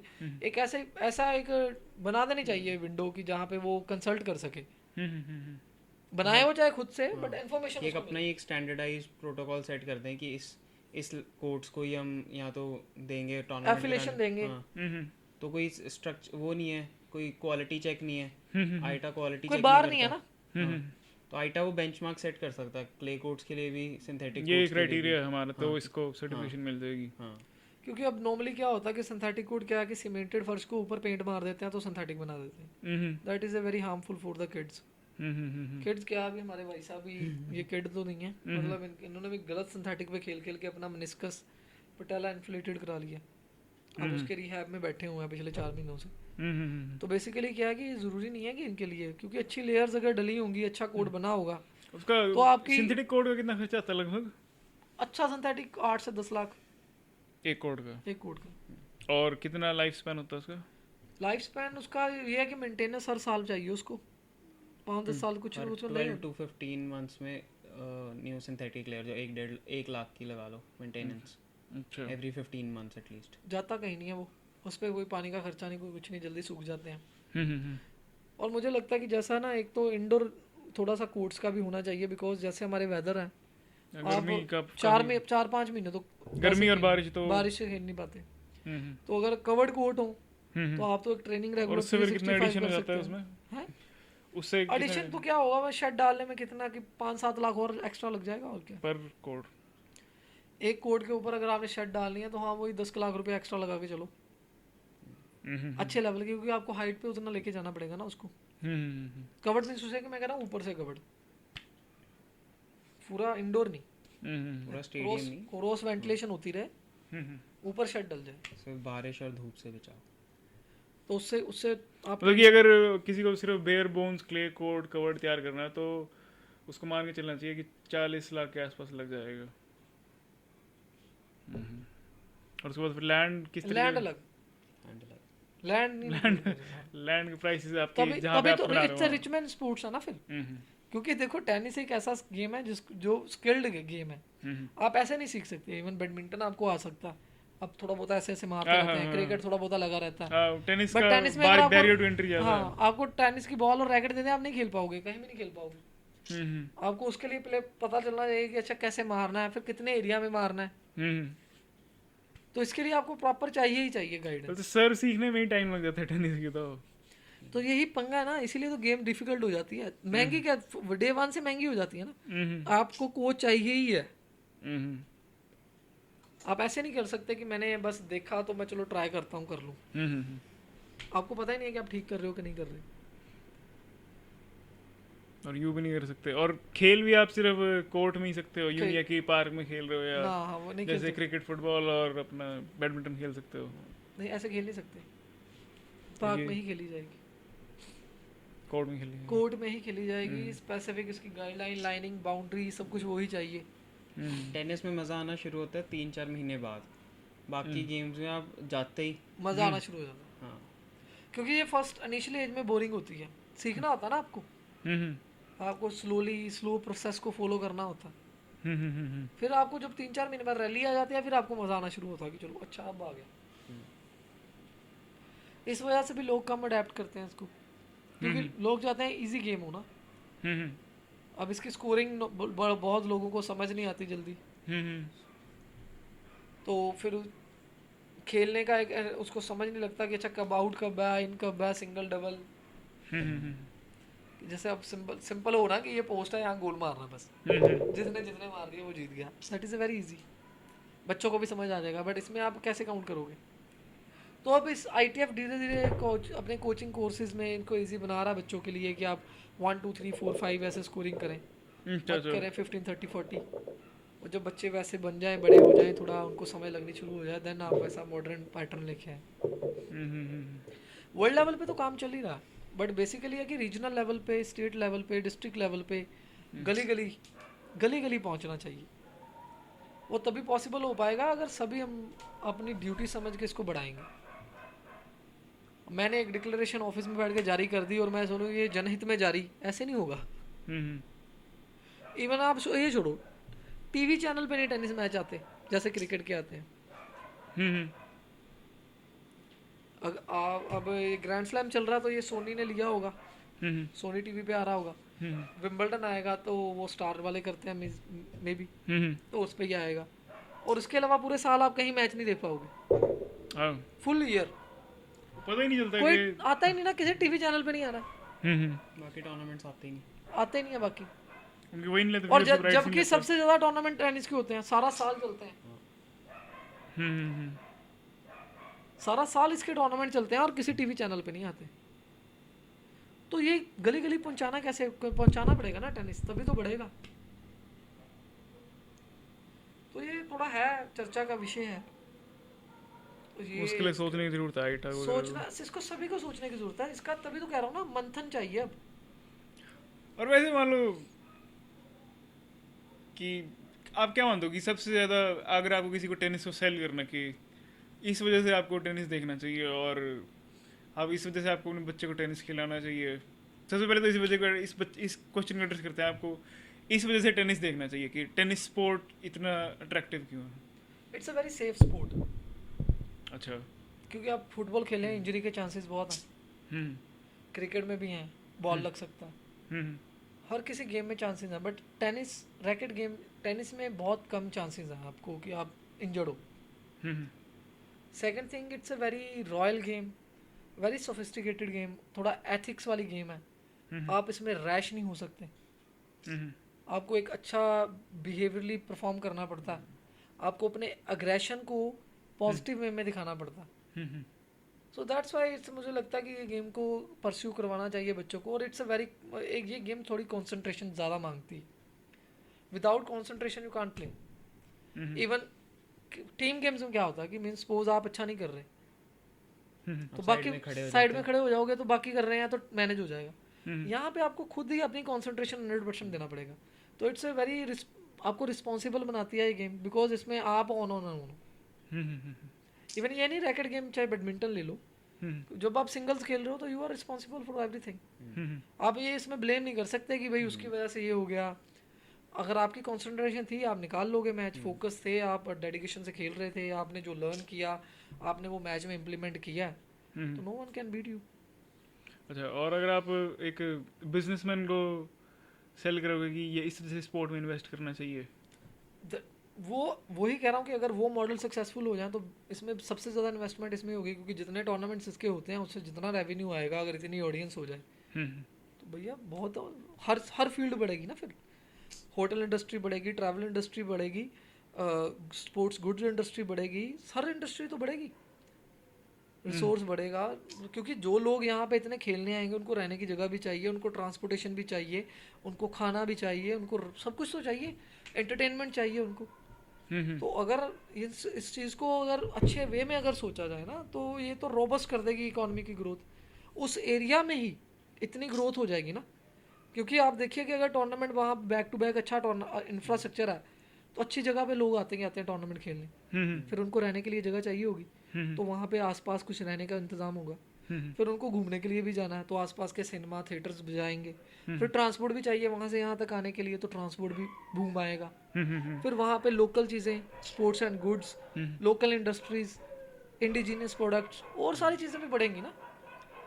अब ये भी तो देखिए ना कि मतलब इसको आप इकोनॉमिकली भी देखिए। बेसिकली मुझे लगता है कि हमें गेम के चारों पहलू देखने चाहिए, सोशल इफेक्ट्स क्या हैं, उसके पॉलिटिकल इफेक्ट्स क्या हैं, उसके अब तो इकोनॉमिक हम इफेक्ट्स उस क्या पे हैं। आने वाला पॉलिटिकल पे आने लगा था कि पॉलिटिकली आप कैसे मानते हो कि पॉलिटिकली इस वजह से टेनिस को सेल किया जा सकता है पब्लिक को कि इस वजह से हमें इसमें इन्वेस्ट करना चाहिए? पॉलिटिकली बेसिकली देखिए, it's a responsibility for the government के बच्चों के लिए खेलने के लिए कुछ अच्छे इंफ्रास्ट्रक्चर तो होने चाहिए। आप देखिए कि जब आप छोटे थे, नहीं, मैं तो हम ये कह रहा हूँ कि पॉलिटिशियन कन्विंस करना कि मैं चाहता हूँ कि दे इंडिया हैव पेन, फंड ना, मैं दे वही कह कैन। रहा हूँ कि किस तरीके से वो माने कि किस तरीके से लोगों को कन्विंस करे कि बढ़िया चीज़ है जिसमें पैसे लगा रहा हूँ मैं, इस वजह से पैसे लगाने पड़ेंगे, ये बढ़िया चीज़ है, वो हेल्थ से बड़ी सेल तो कैसे कोई करेगा? चीज़ नहीं है ना। हेल्थ, हाँ, हेल्थ भी तो प्रमोट हो रही है इससे। अब लोग बच्चों का अब screen time is more than 6 से 8 घंटों तक पहुंच चुका है स्क्रीन टाइम। हम्म और आउटडोर अगर नहीं आएंगे वो, तो उनकी बहुत सारी फैकल्टीज़, कॉग्निटिव फैकल्टीज़ और फिजिकल फैकल्टीज़ धीरे धीरे कम होती रहती हैं। हम्म और वैसे भी आउटडोर गेम इज बहुत ज़्यादा स्पोर्ट्स इम्पोर्टेंट है, बिकॉज इसमें आप अट्रैक्ट करते हैं दूसरों लोगों के साथ ना, आपका एक्सप्रेशन, इमोशन। आप फोन सोशल पे आपकी बैठे हैं, एक्टिविटी बढ़ती है। आप समझ रहे हैं ना कि आपको कहते हैं ना कॉन्फिडेंस आता है किसी से बात करने का, आप बता पाते हैं कि मुझे ये, मैंने ये करना चाह रहा हूँ। बट अगर आप फ़ोन पे बैठे हुए हैं, यहाँ पे वर्चुअल गेम खेल रहे हैं, तो खेल ही जाओ, लड़ी जाओ, यहीं पे प्रेस करी जाओ, किसी को क्या पता चल रहा है कि क्या हो रहा है। तो आपकी जो ओवरऑल डेवलपमेंट है वो नहीं हो पाती ना। तो बेसिकली पॉलिटिक्स में पॉलिटिकल बेनिफिट क्या होगा, जब फिट होंगे सभी, दिमाग सभी के खुले होंगे, तो पॉलिटिक्स में भी तो फायदा ही है ना। नेशन तभी ग्रो तभी तो करेगा। नेशन ग्रो करेगा ना। तो नेशन बिल्डिंग के लिए फिट इंडिया, तो हम वी विल ट्राई आल्सो कि फिट इंडिया, कि सबसे पहले फिट हों सभी। हाँ, और टेनिस मतलब वो स्पोर्ट भी है कि ओल्ड एज वाले लोग भी काफ़ी खेल रहे होते हैं। इसमें इसमें सभी खेल सकते हैं ना, इसमें इसकी यही तो एक सुंदरता है गेम की। हम्म 5 ईयर से लेके 95 तक कोई भी, 100 ईयर तक कोई भी, hmm it's a very sports polite. हर तरह के इसमें लेवल्स हैं, स्लो बॉल्स हैं, फास्ट बॉल्स हैं, हर एज ग्रुप के अकॉर्डिंग आप खेल सकते हो। सीनियर लेवल कहाँ तक जाता है इसमें टेनिस में? अब 45 65 तक जाता है। 65 प्लस के टूर्नामेंट्स होते हैं। हम्म ग्रैंड स्लैम्स में भी टूर्नामेंट्स होते हैं। हम्म मीन्स उसे कि गेम तो बहुत अच्छी है, बट यही है कि अब कैसे हम लोग इसको उस लेवल पे ले आएंगे, ये सभी तक पहुँचे हम्म और लोग ज़्यादा से ज़्यादा इसमें इसको ज्वाइन करें और ज़्यादा से ज़्यादा इन्वॉल्व हो इसको देखने के लिए। हम्म। तो पर तू वहाँ गया था फिट इंडिया में, खेलो इंडिया। खेलो इंडिया में, तो वहाँ का एक्सपीरियंस कैसा था तेरा? वहाँ का एक्सपीरियंस पहली बार ऐसा हुआ था कि एक यूनाइटेड फ्रंट पे सारी गेम्स हो रही हैं, सारी गेम्स हमें और एथलीट, सिर्फ टेनिस के नहीं, हमें और बड़ी गेम्स के एथलीट से बात करने का मौका मिला। तो वैसे स्ट्रक्चर मेरे को लगता है कि अगर एक ही जगह पे 10-15 गेम्स 20 गेम्स हों तो एथलीट बहुत जल्दी ग्रो करता है। अब हमारे पास सिर्फ टेनिस, हम ट्राई करते हैं कि वीकेंड पे फुटबॉल हो या क्रिकेट हो या हम साइकिलिंग पे लेके जाएं या हम कहीं लेके जाएं, तो ओवरऑल डेवलपमेंट उसी से होती है। यूँ नहीं कि बस पूरा दिन दिन पूरा रात दिन, वही हाँ, करते रहो। क्योंकि आपको पता नहीं आपको कौन सी चीज़ कहाँ से समझ आएगी। कभी कभी बैडमिंटन खेल के टेनिस की स्मैश समझ आ जाती है, क्रिकेट खेल के हैंड आई कोऑर्डिनेशन बन जाती है, फुटबॉल खेल के आपका फुटवर्क हो जाता है। तो वही अगर 10-15 गेम्स एक ही एरिना में होंगी और आप हर जगह जा रहे हो, वीकेंड पे आपकी पर्टिकुलर गेम एक ही है पर आप हर जगह जा रहे हो, हर हफ्ते एक जगह कोई गेम ट्राई कर ली, तो आपका एक तो सोशल बिल्डिंग बहुत अच्छी होती है, आपको सभी गेम्स का पता चलता है और आप दूसरों गेम की भी ऑडियंस बढ़ाते हो, क्योंकि लोग तो वही है ना, लोग तो उतने ही हैं। अब वही अगर अलग अलग चीज़ें देखेंगे तब ग्रो करेगी ना हर चीज़। तो खेलो इंडिया में इसी चीज़ पे प्रमोशन था कि हम सारी गेम्स के एक जगह पे थे। मीन्स इंडिया का ओलंपिक था वो। हाँ, इंडियन ओलंपिक्स था एक तरह से। और वो मुझे लगता है ऐसे इवेंट चाहिए, वो ज़्यादा से ज़्यादा चाहिए और मतलब बैक टू बैक हो। अच्छा, और यूनिवर्सिटी लेवल पे क्या हाल है टेनिस का? यूनिवर्सिटी लेवल पे वही रीएनफोर्समेंट कम है, टूर्नामेंट्स तो हैं, प्लेयर्स भी बहुत अच्छे हैं, अच्छा, पर वही रीएनफोर्समेंट नहीं है। अब सिर्फ एक ट्रॉफी ही मिल रही है। इफ़ यू आर विनिंग तो आपको सिर्फ एक ट्रॉफी मिल रही है दिखाने के लिए ना, आपकी मतलब चलो फीस कंसेशन हो जाएगी यूनिवर्सिटी की तरफ से, पर उसके अलावा और कुछ नहीं है। क्योंकि यूनिवर्सिटी पे आके लोग सोच रहे होते हैं कि यार अब हाउ टू अर्न, हम्म कि where should I go to make money. Hmm at the end you have to make money वो तो है सम वे. हम्म ये नहीं है कि आप सिर्फ पैशन पे नहीं चल सकते. आप एक स्टेज आती है 23-24 के बाद कि आपको होता है कि यार अब पैसे भी कमाने हैं. हम्म तो वो अपॉर्चुनिटीज़ नहीं दे रहा अभी इंडिया. हम्म और वो ज़रूरी है, उसके बिना बात नहीं बनेगी ना. वैसे तब भाई- वही तो सिक्योरिटी है ना, वही तो कोई बैकअप प्लान है ना, हम्म. कि डोंट वरी, तुझे मंथली जो चाहिए हम देंगे, you should try, give your best, तभी तो हम देंगे ना. मतलब बेसिक ये लेवल अचीव हो जाना चाहिए कि इतने सारे टूर्नामेंट्स हो रहे हैं कि बंदा अगर एज ए टेनिस प्रोफेशनल मान लो मिनिमम टू मिनिमम मतलब बिल्कुल छोटे लेवल पे भी होता है तो वो तब भी अपना इकोनॉमिकली अपना मतलब कि ठीक ठाक चल सकता है उसका हमने काम. मतलब उसके तभी है ना. अब इंडिया में हर कोई ट्रैवल कर मतलब अब इंडियन प्लेयर्स इंडिया में तो ट्रैवल करना आसान ही है उनके लिए. हम्म वही उन्हें बाहर जाना पड़ता है तब फाइनेंसेस एक स्ट्रगल बन जाती है. हम्म अब इंडिया में रैंक कैसे आता है? हमारे पास जो प्लेयर खेल रहा है उसका रैंक कैसे आया? इंडिया में जगह जगह खेल के. वही अगर इंटरनेशनल टूर्नामेंट्स इंडिया में हो तो उसका इंटरनेशनल रैंक आ जाएगा. पर वो उतने टूर्नामेंट चाहिए ना, बिकॉज अब टूर्नामेंट कम है, प्लेयर ज़्यादा, तो फिर वो चांसेस ही नहीं मिलते. 4 टूर्नामेंट और 2000 प्लेयर, कैसे मिलेगा चांस? यहाँ तो फिर ऐसा चाहिए कि 100 प्लेयर है तो 300 टूर्नामेंट हो रहा है, तो देन आपको चांस मिलता है उस लेवल पे, जैसे यूरोप में मिलता है. इसीलिए तो लोग यूरोप जाते हैं ना, क्योंकि साल के 50 से 60 टूर्नामेंट मिलते हैं वो तो जो और प्लेयर उतने हैं. इंटरनेशनल टूर्नामेंट्स है, उसके अलावा उनके लोकल क्लब टूर्नामेंट्स बहुत हैं. आपको क्लब टूर्नामेंट्स अकेडमी के टूर्नामेंट्स खेलने के they give you good money. 500 से 1000 यूरोस तक they pay you if you are at a decent level. तो लोग क्लब मैचेस खेल खेल के ही मतलब उनके कम से कम रहने सहने और थोड़ा बहुत खाने पीने के खर्चे निकल आते हैं. और फिर अपना मतलब कि फिर वो देखा coaching में भी- मतलब कि अगर लिस्ट बनाई जाए तो वीकेस्ट टू स्ट्रॉन्गेस्ट तो सबसे ज़्यादा वीकेस्ट इंफ्रास्ट्रक्चर या organisation one is the same thing, क्योंकि ऑर्गेनाइजेशन ही इंफ्रास्ट्रक्चर बिल्ड करेगी ना. नहीं ऑर्गेनाइजेशन तो बंदे हो गए ना फिर उसके बाद इंफ्रास्ट्रक्चर तो मैं वही तो कह रहा हूँ ना, बंदों के थॉट से ही तो बनेगा ना. अगर कोई हाँ तो नंबर 1 पे तो बंदे, उसके बाद फिर इंफ्रास्ट्रक्चर, इंफ्रास्ट्रक्चर, फिर उसके बाद फिर तीसरे पे ऑडियंस ऑडियंस या नंबर 1 पे ऑडियंस. नहीं, ऑडियंस और ऑडियंस डिमांड तभी सप्लाई आए. सब कुछ कनेक्टेड है. अगर शॉप्स होंगी तो भी तो ग्राहक आएंगे ना. जैसे वो बनाए ना कि नंबर 1 प्रायोरिटी तो हमारी ही है. नंबर 1 प्रायोरिटी क्या है? नंबर 1 प्रायोरिटी वही ऑब्वियस बात है. Audience है. ऑडियंस तो रहेगी ना. इंफ्रास्ट्रक्चर अगर आज हमारे पास इंफ्रास्ट्रक्चर है तभी तो बच्चे आ रहे हैं ना. अगर मेरे पास इंफ्रास्ट्रक्चर ही ना होता तो ये कैसे आ पाते? ये तभी नंबर 1 प्रायोरिटी इंफ्रास्ट्रक्चर. इंफ्रास्ट्रक्चर है. इंफ्रास्ट्रक्चर बेशक ऑर्गेनाइजेशन तो अपना धीरे धीरे इंप्रूव करती रहेगी. क्योंकि that is a gradual process है ना. आप एक टाइम पे बंदे नहीं ना चेंज कर सकते. हम एक टाइम पे सारे उड़ा दोगे, सभी बदल दो जी. टाइम लगता है, मतलब प्रोसेस ठीक होने में समय लगेगा. बट ये है कि जो चीज़ें बन सकती हैं ये तो बनानी है ना. और ये लॉन्ग लास्टिंग है. ये एक बार बन गई कहीं नहीं जानी. तो इन चीज़ों पे अगर काम होगा तो डेफिनेटली आने वाले 5-6 सालों में 7 सालों में इंडिया से प्लेयर निकलेंगे. बाकी हमारी कोई चलो, गारंटी नहीं, शायद हम 1-2 सालों में निकाल दें कुछ ना कुछ. अच्छा चलो अब ये तो सारा हो गया. अब उसके टेनिस के बारे में बात करते हैं हम. ये सारी प्रॉब्लम्स वगैरह को छोड़ के कि आजकल के टेनिस में आपको मतलब कि क्या ट्रेंड्स देख रहे हो आजकल टेनिस में आपके? ये फिजिकल के ये बढ़िया प्लेयर्स हैं, ये स्टाइल बढ़िया काफ़ी पॉपुलर हो रहा है इस जैसे कि क्या होता है कि डिसरप्शन किस तरीके से आती है? डिसरप्शन इस तरीके से आती है कि पोटेंशियली अंडर डेवलप्ड टेक्निक या मेथड होता है, कोई बंदा उसको आइडेंटिफाई करता है, फिर उसमें स्पेशलाइज करता है वो.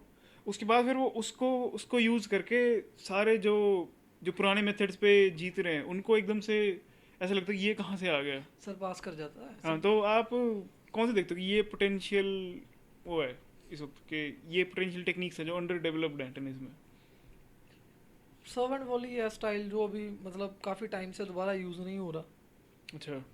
बाकी देखो बेस लाइनर प्लेयर काफ़ी हैं, ऑलरेडी एग्जिस्टेंट है, अग्रेसिव बेस लाइनर भी हैं. बट जो सर्व एंड वॉलियर हैं वो भी कम है. अगर सर्व एंड वॉलियर प्लेयर्स या वॉली करने वाले प्लेयर जैसे एल्क्राज क्यों डोमिनेट ज़्यादा कर रहा है, because he is playing very good on net. उसका नेट पे आके भी स्टाइल बड़ा अच्छा, बेस लाइन से तो अच्छा खेलता ही है, बट वो नेट पे बहुत अच्छा खेलता है. अच्छा. इस वजह से वो काफ़ी प्लेयरों को डोमिनेट कर रहा है, ट्रबल क्रिएट कर रहा है उनके लिए. जैसे लास्ट टूर्नामेंट में नडाल और नोवाक को दोनों को एक सेम टूर्नामेंट में हराया उसने. फिर फाइनल में उसने मैड्रिड साशा ज़वेरेव मेट रोम. तो आई थिंक कि मतलब मीन्स उसे कि ये स्टाइल जो थोड़ा सा पीछे रह गया था, जैसे मैकेनरो या पीट सैम्प्रास के टाइम पे था कि सर्वेंट वॉलियर्स बहुत ज़्यादा प्रोमिनेंटली डोमिनेट कर रहे थे. तो ये जैसे अब ये आया अंदर से एकदम ही, ये इसीलिए डिस्गाइज कर पा रहा बिकॉज इसके पास कुछ उनसे एक्स्ट्रा है. अच्छा. तो बाकी तो जनरली सेम गेम ही चलता रहता. अच्छा. बाकी तो बेस लाइन पे सभी खेल रहे हैं, कुछ अग्रेसिव प्लेयर हैं, कुछ काउंटर पंचर हैं, कुछ स्पेसिफिकली बस सारे. बट ये ऑल कोड प्लेयर जो हैं, जो बेस लाइन एंड जैसे रॉजर इसलिए डोमिनेट ज़्यादा करता था because he is all code player. वो एकदम ही नेट पे भी आके उतना स्मूथ खेलता है और पीछे से भी उतना इसका बढ़िया खेलता है. तो वी विल ट्राई ऑल्सो कि हम भी जो प्लेयर डेवलप करें वो भी ओवरऑल ही हो. बाकी इसका एक मेंटल एस्पेक्ट भी है. आजकल के प्लेयर्स थोड़े मैं कहूँगा डिस्ट्रैक्टेड हैं. सेशन से पहले फ़ोन चला रहे हैं, सेशन ख़त्म होते ही फ़ोन साथ ही निकल जाता. तो आजकल प्लेयर मास्टरी पे नहीं जा रहे. लैक ऑफ मास्टरी जो उन्हें रीच नहीं करने दे रही. जो टॉप 3 अभी भी बैठे हैं, फेडरर, जोको और नडाल, उन तक इसलिए नहीं रीच कर पा रहे क्योंकि वो मास्टरी की तरफ नहीं जा रहे. वो थोड़ा सा इम्प्रूव करते हैं, वो फिर साथ ही सोशल मीडिया पे उन्हें डालना है, वो फ़ोन चलाना है, डिस्ट्रैक्टेड है और स्टिमुलस हर जगह से मिल रहा है. तो ब्रेन फिगर आउट नहीं कर पा रहा कि क्या इम्पोर्टेंट है क्या नहीं इम्पोर्टेंट. फिर फेवरेट प्लेयर्स कौन से हैं आपके आजकल, जो आप जिनको आप खास देखते हो कि हाँ ये अगर इसका अगर मैच है तो मैं ज़रूर देखूंगा, या फिर इसका स्कोर जरूर चेक करता हूँ मैं. Roger Federer. तो रॉजर फेडरर तो मैं तो नए बंदों की बात कर रहा हूँ, नई बंदों में जनरेशन. तो एक टाइम पे तो रॉजर फेडरर का एंड आएगा. 70 इयर्स का रॉजर फेडरर तो हम वो दीवाने हैं जो बेवफा से भी मोहब्बत करते रहते हैं. हम पुरानी वीडियोस उसी की निकाल के अभी भी देखते हैं उसकी. चलो वो तो छोड़ो अपना. बट अभी एल्क्राज काफी अच्छा कर रहा है और मुझे लगता है कि ईगा स्वातिक वुमेन बहुत अच्छा कर रही है. शी इज वेरी बहुत बढ़िया प्लेयर है. अच्छा. और ईगा स्वातिक है, उसके बाद साकारी है, ऑजर लेसमी है. अच्छा. डोमिनिक थीम अभी थोड़ा रिकवर कर रहे हैं वो है. बाकी अजर हो गया, ये हो गया एल्क्राज. उसका तो हो गया मेंशन. एल्क्राज का तो हम कर ही रहे हैं. उसके बाद हुरकाज है एक प्लेयर अच्छा, वो भी थोड़ा बिग सर्वर है, थोड़ा चेंज है उसका गेम भी, काफ़ी स्टाइल अच्छा है. अच्छा. बाकी फ़िलहाल तो फिर बाकी तो ये बिग 3 नहीं छोड़ते ना. अभी नडाल का तो हम फॉलो अप रखते ही हैं, जोकोविक का भी फॉलो अप रखते हैं. तो अभी एक्चुअली क्या है कि प्रॉब्लम वही जो इसने बात कही ना, वो सभी जैसे डिस्ट्रैक्टेड, हम पूरे फोकस्ड हैं अभी भी इन पे. हमें अभी भी लग रहा है कि इन्होंने 5-6 साल कहीं नहीं जाना. अभी डेफिनेटली ये 5-6 साल अभी भी इनको डोमिनेट करेंगे और अगले 24 में से 20 तो इनके ही होंगे. अगर ये खेलेंगे तो ये भी पक्का ही है. राफा एंड जोको तो करेंगे ही करेंगे. अभी रॉजर आ रहा है, कर रहे हैं रिहैब, रॉजर फेडरर कर रहा है. बाकी मुझे लग रहा है कि शायद विंबलडन में आगे कहीं वो सरप्राइज ना दे दे कि चलो भैया फिर से फाइनल्स में फिर टाइटल मार के चला गया. 21 उसके भी हो गए. तीनों ही 21. बाकी यही एक्चुअली क्या है कि उनका स्टाइल ही ऐसा कि अभी हमें कोई उसके लेवल का पोटेंशियल लग नहीं रहा. डेनियल मेडवेडेव भी अच्छा कर रहा है बहुत. उसका क्या मतलब वो एकदम से इन जैसे ये एक तो ये क्या नाम है उसका, ऑस्ट्रेलियन प्लेयर का क्या नाम है वो लंबे से किर्गियोस, ये हो गया, ज़्वेरेव हो गया. और मतलब कि मेदवेदेव एक ही साल में एकदम से इनसे आगे निकल के आ गया कि मतलब ऐसा क्या खास किया उसने? वो कंसिस्टेंट काफ़ी है ना, मेंटल टफनेस उसकी काफ़ी है. इज़ वेरी काम, मतलब काम मीन्स से कि स्ट्रॉन्ग है मेंटली इन सभी से. जैसे क्रिगियोस भी इज मतलब बहुत ज़्यादा टैलेंटेड है वो. अगर उसका थोड़ा माइंडसेट ठीक हो जाए तो मुझे नहीं लगता भी वो कोई ग्रैंड स्लैम छोड़ेगा. अच्छा। बट चलो उसका अपना स्टाइल है, वो वैसे ही खेलता है। हम्म ज़रेव है पैटर्न, मतलब उतना कंसिस्टेंट नहीं है। जैसे आप अगर मेडवेडेव के मैचेस देखें तो उसका फोरहैंड बैकहैंड की पेस, उसकी सर्व और उसकी मूवमेंट, रीच, हम्म सब प्रॉपर है। वो मारता रहता बॉल वापस। सो मेंटली बड़ा स्ट्रॉन्ग है वो। कैसे डिफाइन करते हो आप मेंटल स्ट्रांग है ये बंदा? अंडर प्रेशर जो परफॉर्म उसी लेवल पे कर पा रहा है, या अंडर प्रेशर अपना लेवल और ऊपर और ले जा ऊपर ले सकता जा। है। जो उसका एक बेंचमार्क है, hmm under pressure he can outperform his benchmark. जो कि टॉप 3 क्वालिटी, हाँ जोको जैसे जोकोविक जिसमें नंबर 1 जितना है। टेंस होती है सिचुएशन उतने उतना वो बेटर। बढ़िया खेलता है। हाँ, हम्म तो इसकी इनकी सिचुएशन जैसे मेडवेडेव भी वैसा ही प्लेयर है, जितना टफ होएगा उतना बढ़िया खेलेगा। इवन 5 सेटर अभी ऑस्ट्रेलियन ओपन में बहुत अच्छा खेला है।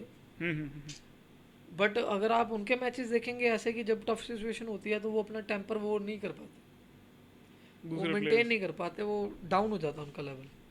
वो जैसे फ्रेंच ओपन में हुआ था पिछले साल। फ्रेंच ओपन में हुआ था ना, 2 सेट हार के, दो 2 सेट जीत के 2 सेट सीसी पास फिर हार हाँ गया था। सीसी पास, हाँ।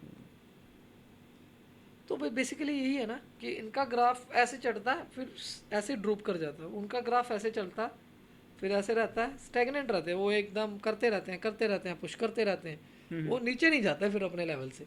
और फिर ये चीज़ उसमें भी देखने को मिलती है कि ये जब 3 सेट वाले टूर्नामेंट होते हैं उसमें तो हरा देते हैं, हाँ मगर जब 5 सेटर की बारी आती है फिर इनका 3 होल्ड नहीं कर पाते।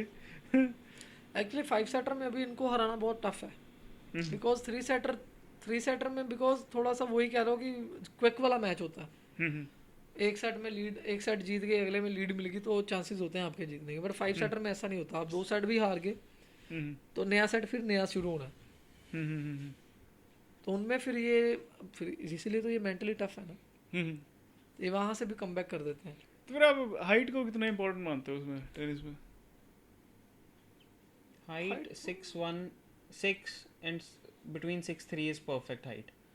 उससे ज़्यादा चले जाओ तब भी आपको बहुत एक्स्ट्रा काम करना पड़ता है। अगर आप 5'10" से नीचे हो तब भी आपको एक्स्ट्रा काम करना पड़ेगा। एक्स्ट्रा काम in the sense, extra if you are short तो आपको रीच पे अपनी काम करना पड़ेगा। आपको स्पीड बढ़ानी पड़ेगी। उतनी मान लो आपको 150 की स्पीड पे हिट करना है तो आपको उतनी मसल स्ट्रेंथ इंक्रीज करनी पड़ेगी। अब निशिकोरी कहता था कि मेरे को अपने से जो लंबे प्लेयर हैं उनसे ज़्यादा स्ट्रेंथ ट्रेनिंग करनी पड़ती है उतनी ही पेस जनरेट करने के लिए। वो हाइट की वजह से लंबे पे थोड़ी ज़्यादा पेस जनरेट कर सकते हैं, बट उन्हें फिर लो बॉल्स में दिक्कत आती है। इफ़ यू आर 6'6" से ऊपर या 6'7" से ऊपर अगर आप चले गए तो आपका सेंटर ऑफ ग्रेविटी की बहुत वजह से लो हो जाता है ना, तो हम्म बेस वीक हो जाता है आपका फिर। तो दोनों के वाइस वर्सा एडवांटेज डिसएडवांटेज रहती हैं, but 6'1" and 6'2", 6'3" is perfect height. और अच्छा चलो बस अब फाइनली इसके बारे में बात करते हैं, अब तो काफ़ी हो गया कि फीमेल टेनिस को आप क्या देखते हो कि इसकी ऑडियंस बढ़ती जाएगी या ये ऐसे ही रहेगा, मतलब कि 3 सेटर मैच ही होंगे और अपना ठीक है, मतलब अभी फीमेल टेनिस अच्छा चल रही है मतलब कि रहेंगे तो 3 सेटर मैच ही, क्योंकि फिजिकली थोड़ा बहुत तो फ़र्क है ही है अब। तो फिजियोलॉजिकली उनको जो फ़ायदे हैं, जो उनके पास चीज़ें हैं वो हमारे पास नहीं है, वो तो डिफरेंस तो रहेगा ही। और वुमेन टेनिस काफ़ी ग्रो कर रहा है पहले से। अब प्राइज मनी भी इक्वल है, पहले प्राइज मनी इक्वल नहीं होती थी। प्राइज मनी इक्वल कर दी कब? काफ़ी टाइम से हो गई है prize money equal, women tennis की मेंस टेनिस के इक्वल है। अच्छा। और उनके टूर्नामेंट्स भी काफ़ी हो रहे हैं। और लाइव देखने में तो जैसे कोई इंडियन पेरेंट देख रहे हो, वो कहता है कि मेरे को अपनी बेटी को वो उसमें बनाना, टेनिस स्टार बनाना, तो उसको मतलब कि उसके लिए प्रॉस्पेक्ट्स काफ़ी अच्छे हैं इस टाइम काफ़ी अच्छा चल रहा है। मतलब कि इंडिया में अगर डेवलपमेंट हो जाती है अच्छी तो फिर बहुत आएगा, क्योंकि वही तो कह रहा हूँ ना कि अगर अच्छे वेन्यूज़ होंगे तभी तो आप पेरेंट्स ट्राई करेंगे ना कि गर्ल्स जाके भेजें, वहाँ जाएं खेलें। बट अगर अच्छा उनको वो माहौल ही नहीं मिलेगा, अच्छा इंफ्रास्ट्रक्चर नहीं मिलेगा, गाइडेंस नहीं मिलेगी, तो फिर वो नहीं रिस्क ले सकते ना। ये तो एक तो चीज़ मानने के पर चलनी पड़ेगी, इधर ये है ओन रिस्क काम ही है ना, इसमें श्योरिटी श्योर तो है नहीं है। और ऐसा भी कुछ नहीं है कि गवर्नमेंट आपको कहे कि हाँ चल ठीक है भाई आप स्पोर्ट्स में कर रहे हो तो आपको सिक्योर कर दें, ऐसा भी कुछ नहीं है। अब इंडिया में बैडमिंटन बहुत लड़कियां खेलती हैं, उसका एक मेजर रीज़न है इंडोर, कि लड़कियों को टैनिंग से फ़र्क पड़ता है। बट टेनिस में जब तक इंडोर कोर्ट्स नहीं आएंगे ज़्यादा मास लेवल पे, तब तक गर्ल्स कम आएंगी, क्योंकि लड़कियां नहीं ट्रेन करना चाहती धूप में। कर लेंगी अगर इंडोर कोर्ट होगा तो। इंडिया में फिजिकल फैक्टर्स इस तरीके से वो करते हैं, डिसएडवांटेज क्रिएट। चलो फिर अब कन्वर्सेशन को एंड करें। हाँ बिल्कुल बिल्कुल, और समय को ध्यान में रखते हुए मुझे लगता है कि करना ही चाहिए। बातें तो आगे चलती रहेंगी, बाकी फर्स्ट एपिसोड के लिए तो इतना ही ठीक है। फिर कर लेंगे, इसमें क्या बड़ी बात है, हमको घर वाली बात तो लगता है ये भी काफ़ी लंबा ही बन गया। लंबा ही हो गया। हाँ इसको चलो क्लोज करते हैं, बाद में सबको कैसे करेंगे। चलो thank you Rohit, thank you so much Tushar ji, thank you, आप इतना इनिशिएटिव लिया आपने। और आपको पर स्टार्टिंग में ही आना चाहिए था। बीच में ठीक। Thank you everyone, thanks for listening. Thank you so much.